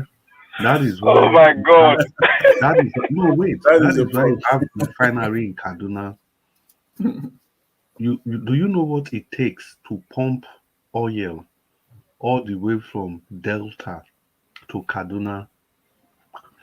So when Dangote was setting up his refinery, why he not set them up for Kano? Made them from rivers. So we all know what is right. We all know what is right. Imagine you pump crude oil all the way from the creeks to Kaduna just because of the so-called balance forever that they are advocating for. You see why it's difficult for the nation to move forward? Yes, of course. Of course, Just I'm very imagine the sure. waste. I'm very sure if they can find their way and tell Inoxin to go and have one in Kaduna, have one in Maiduguri, then they will see how they can push it. That's their language, your political language. They will see how they can push it through, where government can now start, purchasing, make it an official, or make a law, where government will start purchasing. But because it is situated in one part of the country alone, it is not their own. There's no way for them to get involved. There's no way they can use quota here. That's why there's this blinded eye, even when it is crystal clear that this will bring economic development to the nation. And till today, they just folded their arms. And then you say, and that is a government that really want to grow the country. That's a fantastic opportunity in front of you. If you are a president, if you are a leader of that country, those are the first thing you will do, in your first 30 days. I'm not talking of 100 days, your first 30 days. Those are the first thing, because it's on the table for you, on the platter for you. Those are your, they say low-hanging fruit. This is even low. If there's anything lower than that, that's what you want to capitalize on, But they won't see all this money that they are distributing, all this money that they are siphoning all over the place. See, if they give it to small businesses, really small, not that even now to distribute money to small businesses, as bad as it is in Nigeria, they will apply quota. You see that we have not started, because they will still apply quota. If they say it is 2 trillion naira, 300 billion must go to, they will say they want to distribute it across the 6 geopolitical zone. We have not started. Resources should go, when it comes to economic development, to where the talent, to where the resources, the rating, where it is. That's where you want to focus on. Who cares whether it is in Maiduguri or whether it is somewhere in Ebonyi State? Who give a damn about that? The quota system has made Nigeria lazy. Very, very lazy. I think it's high time. That's why I said one thing, that we should note this very well.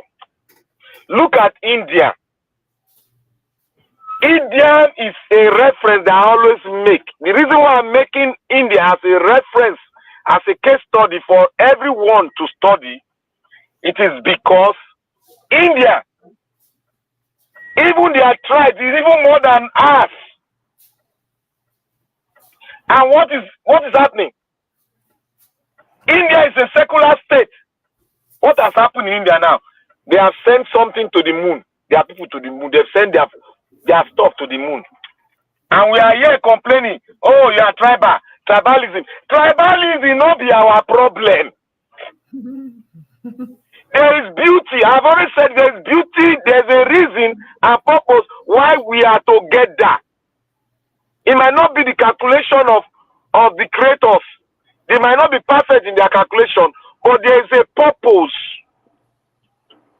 why we are together.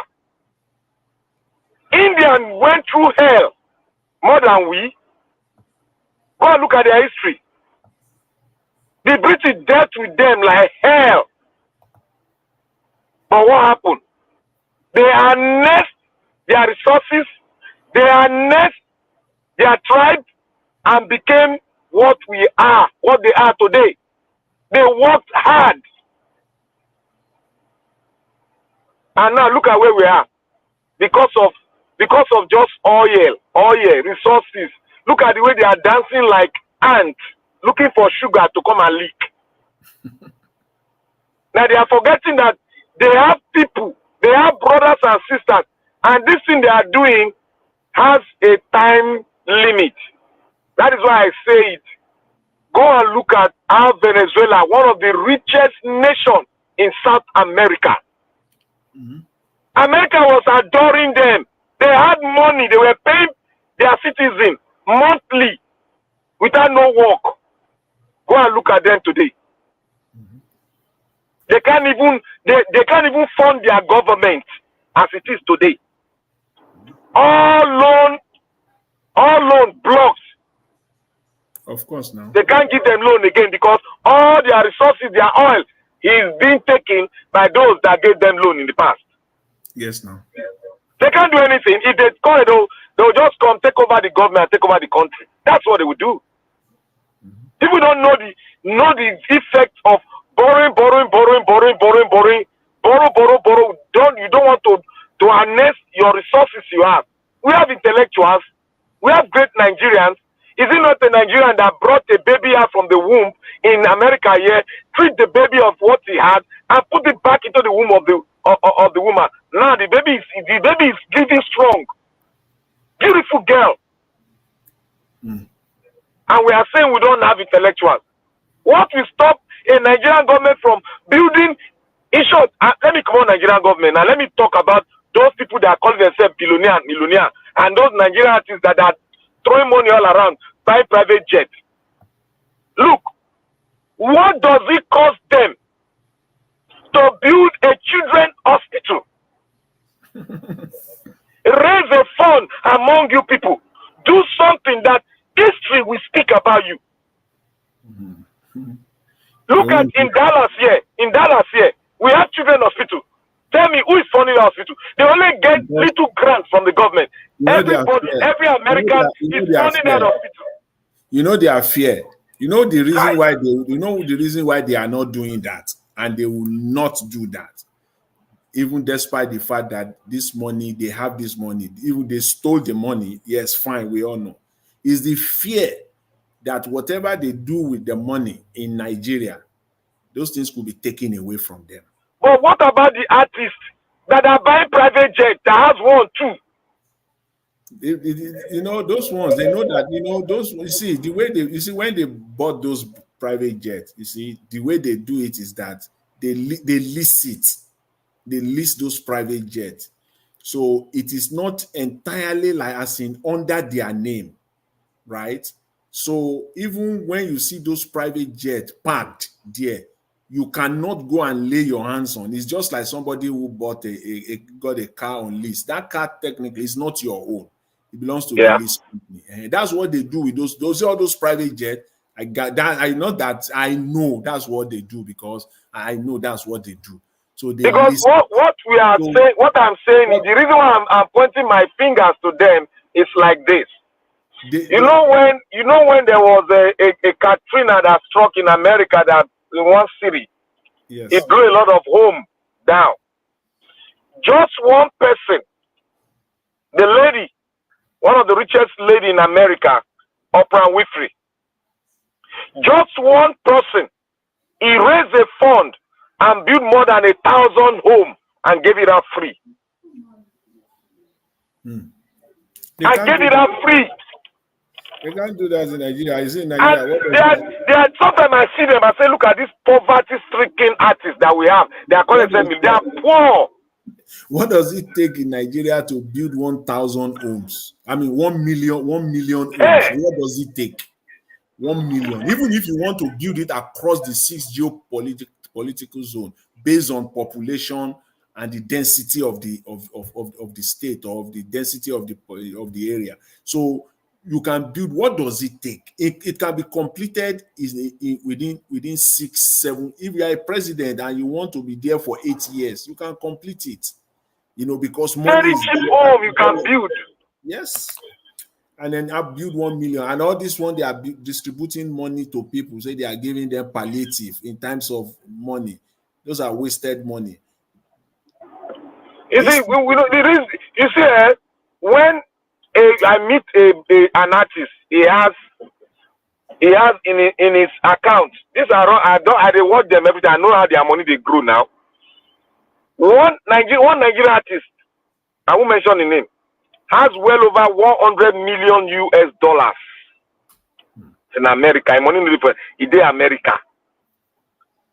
What this guy does, the money they pay him weekly from all this site is more than $200,000 every month.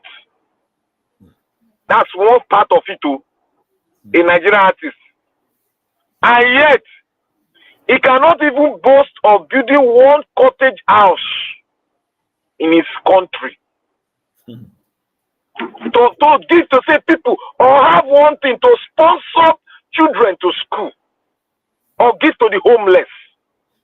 It's a mentality. And they are gallivanting around, say they are rich, they are millionaire. You are not a millionaire now, you are a thief because you are not being taxed. Yes, that's it. The problem, their fear, as I said, is that they don't want to do anything good with their money in Nigeria because they know that one government can come tomorrow and just take everything away just by one stroke of the pen. Who is going to take hospital that you build? Hospital. No, it will not. See, they know. You see, let me go a little back to history. These people, they know Nigeria.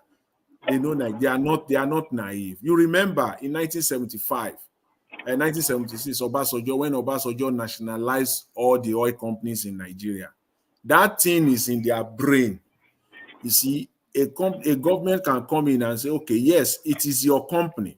And they also know when the Nigerian government kicked out all the schools, all the private missionaries out of Nigeria, yes, took all their schools, and look at the state. It didn't take them a decade before they turned those schools to mushrooms. So they know a decade. You don't take 5 years now. 5 years. So they know the brain. They know that a government can come. You can build hospitals.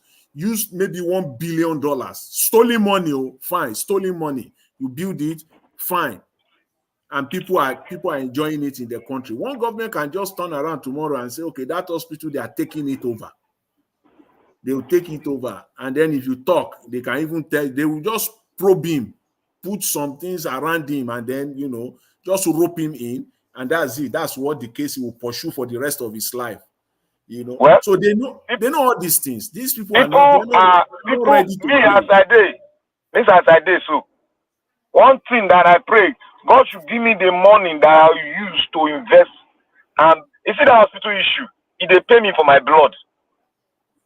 Because I know what that one can do in a country. See, what they don't know is because, you see, we're talking about wisdom earlier. About people that have wisdom, people that have integrity, and knowledge. See, most of these, at least we know most of these governors. Is it not one now that has a primary WAEC? He wants to use WAEC to become governor. There is nothing wrong in that. We get the DD everywhere. We know the one of Ogun State, that one that, with his mug shots for US there. We know Bajami Amila. We know all of them. These people are crooks. See, normally to bring development, it's not rocket science at all. It's not rocket science now. I can tell them for free in Nigeria. a governor can develop the state without borrowing $1. Shishi. Without borrowing $1 like this, you can bring the resources, take the money from the. You see, these Oyibo people. The problem is that Nigerians don't what they have. We have Nigerians all over the world. There are Nigerians that can do this. There are Nigerians. You see, you don't need even $1. I mean, $1 to develop. If just take one area of development, say for example, medical, the one you talked about. I want to build 2-3 hospitals in my state. You will get the money. But you see, their mentality is that they want to run to Abuja at the end of every month, go and collect the allocation, come back. It's very painful.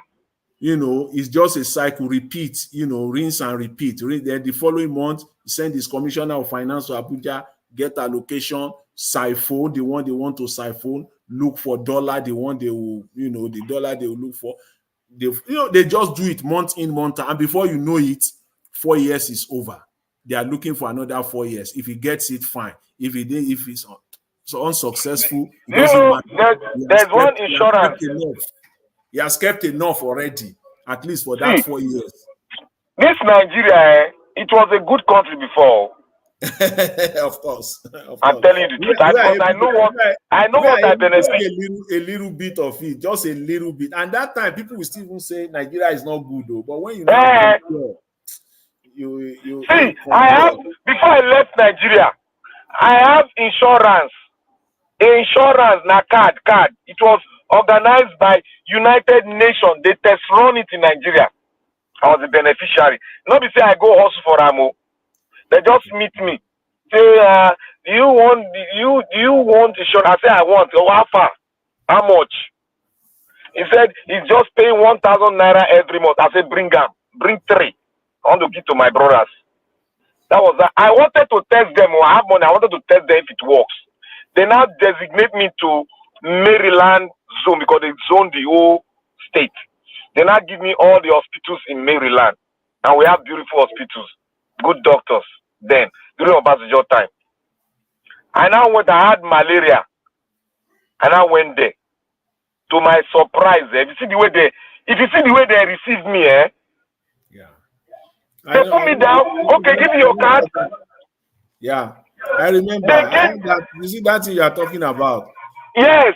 Yeah, I know. I had that thing. I had that one. Even for my own fine, 2001, 2002, 2003. Yes. I know now. A lot of my friends, I had to tell them, go collect your own. Now, don't say they sick. I come here and give money for hospital. No, lately. All of them went and collect, and the thing was working fine for us. It was working fine. Until one boo, all of them just come, gotta spoil everything. But Buhari say everything you want to do, carry it to the north. Look at how he divided the country. And they'll say that's how they divide the country. A man say, United Nations, all the projects you are going to do, carry it to the north. Can you imagine that? Can you imagine he that? He said it's on record now. I'm telling you that is on record. It's official. It's official now. Carry it to the north. And people get quiet. Everybody get quiet. They look up. That statement is there now. Then when I talk, I say, "Oh, I'm dividing the country and do this." You see how Nigerians are. They will subject themselves to these political rascals that we have. They will pay you peanuts. You come and be defending them instead of you defending your country. I keep on saying that, look, the only way to take these rascals out is a convenement of a national constitutional conference. And we must sign it. The military will be there. They will carry their gun. Oh yeah, Mokuna Duam. We must provoke one thing today. Mokuna, if you are not doing it, come outside, open the other part and say, no, I won't sign it. Make the carry gun, put for your head like this.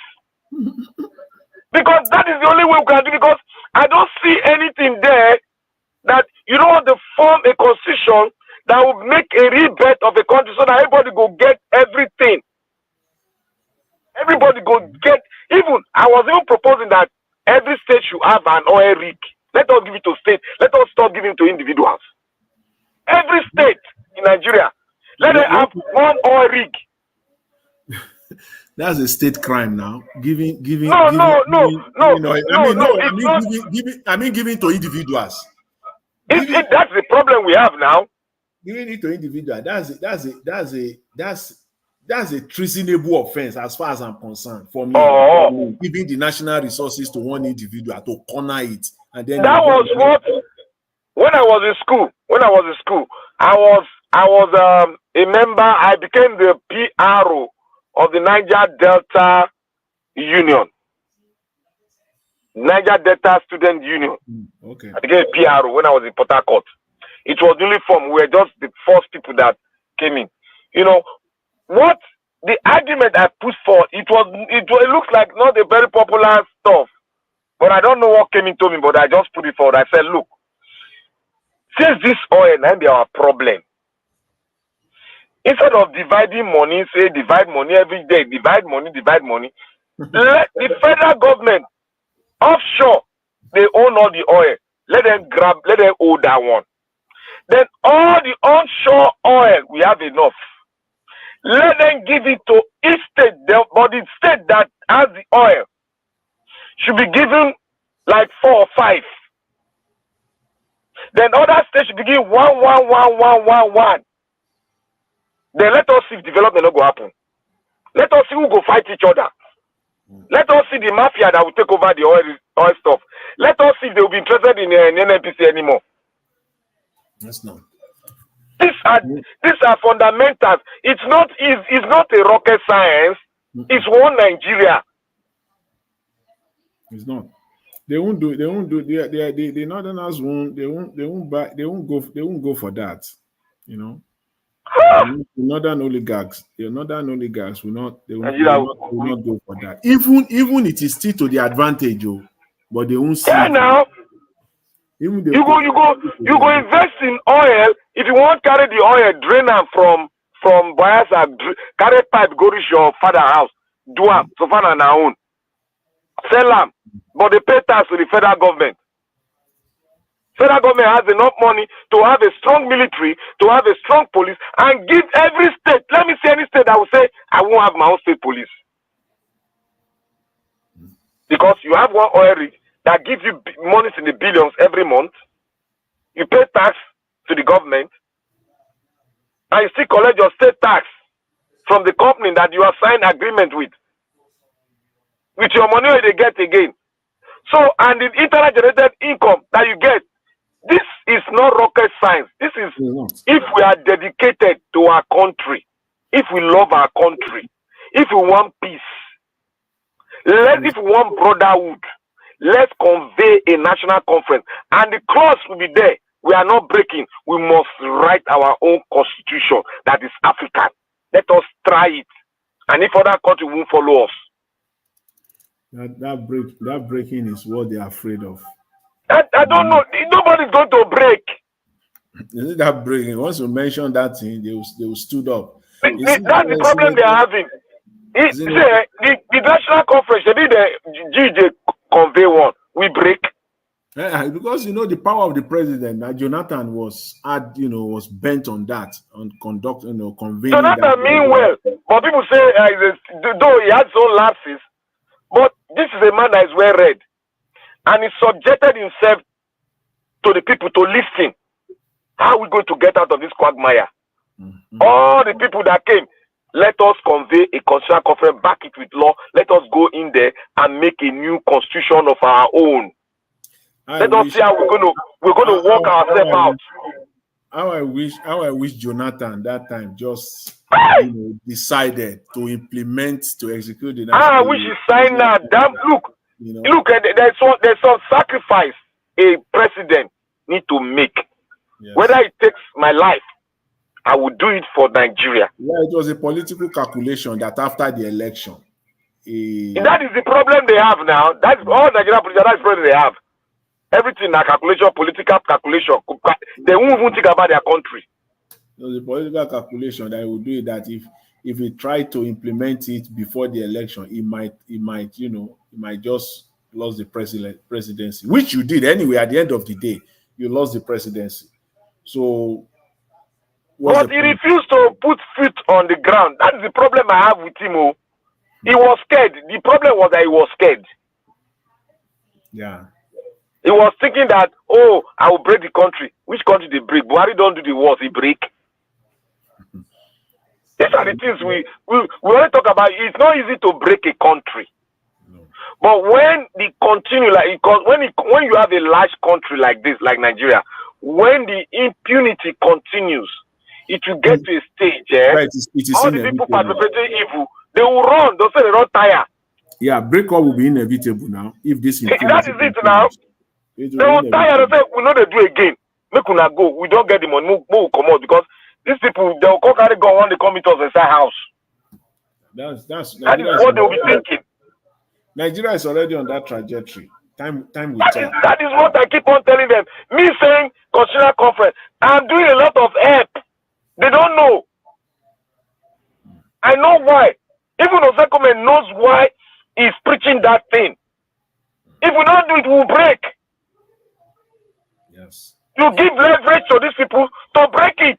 But if you do it, they sign it, we can break. No, we can. Yes, that's true. That's That true. is simple. We can break. But when you begin to force it,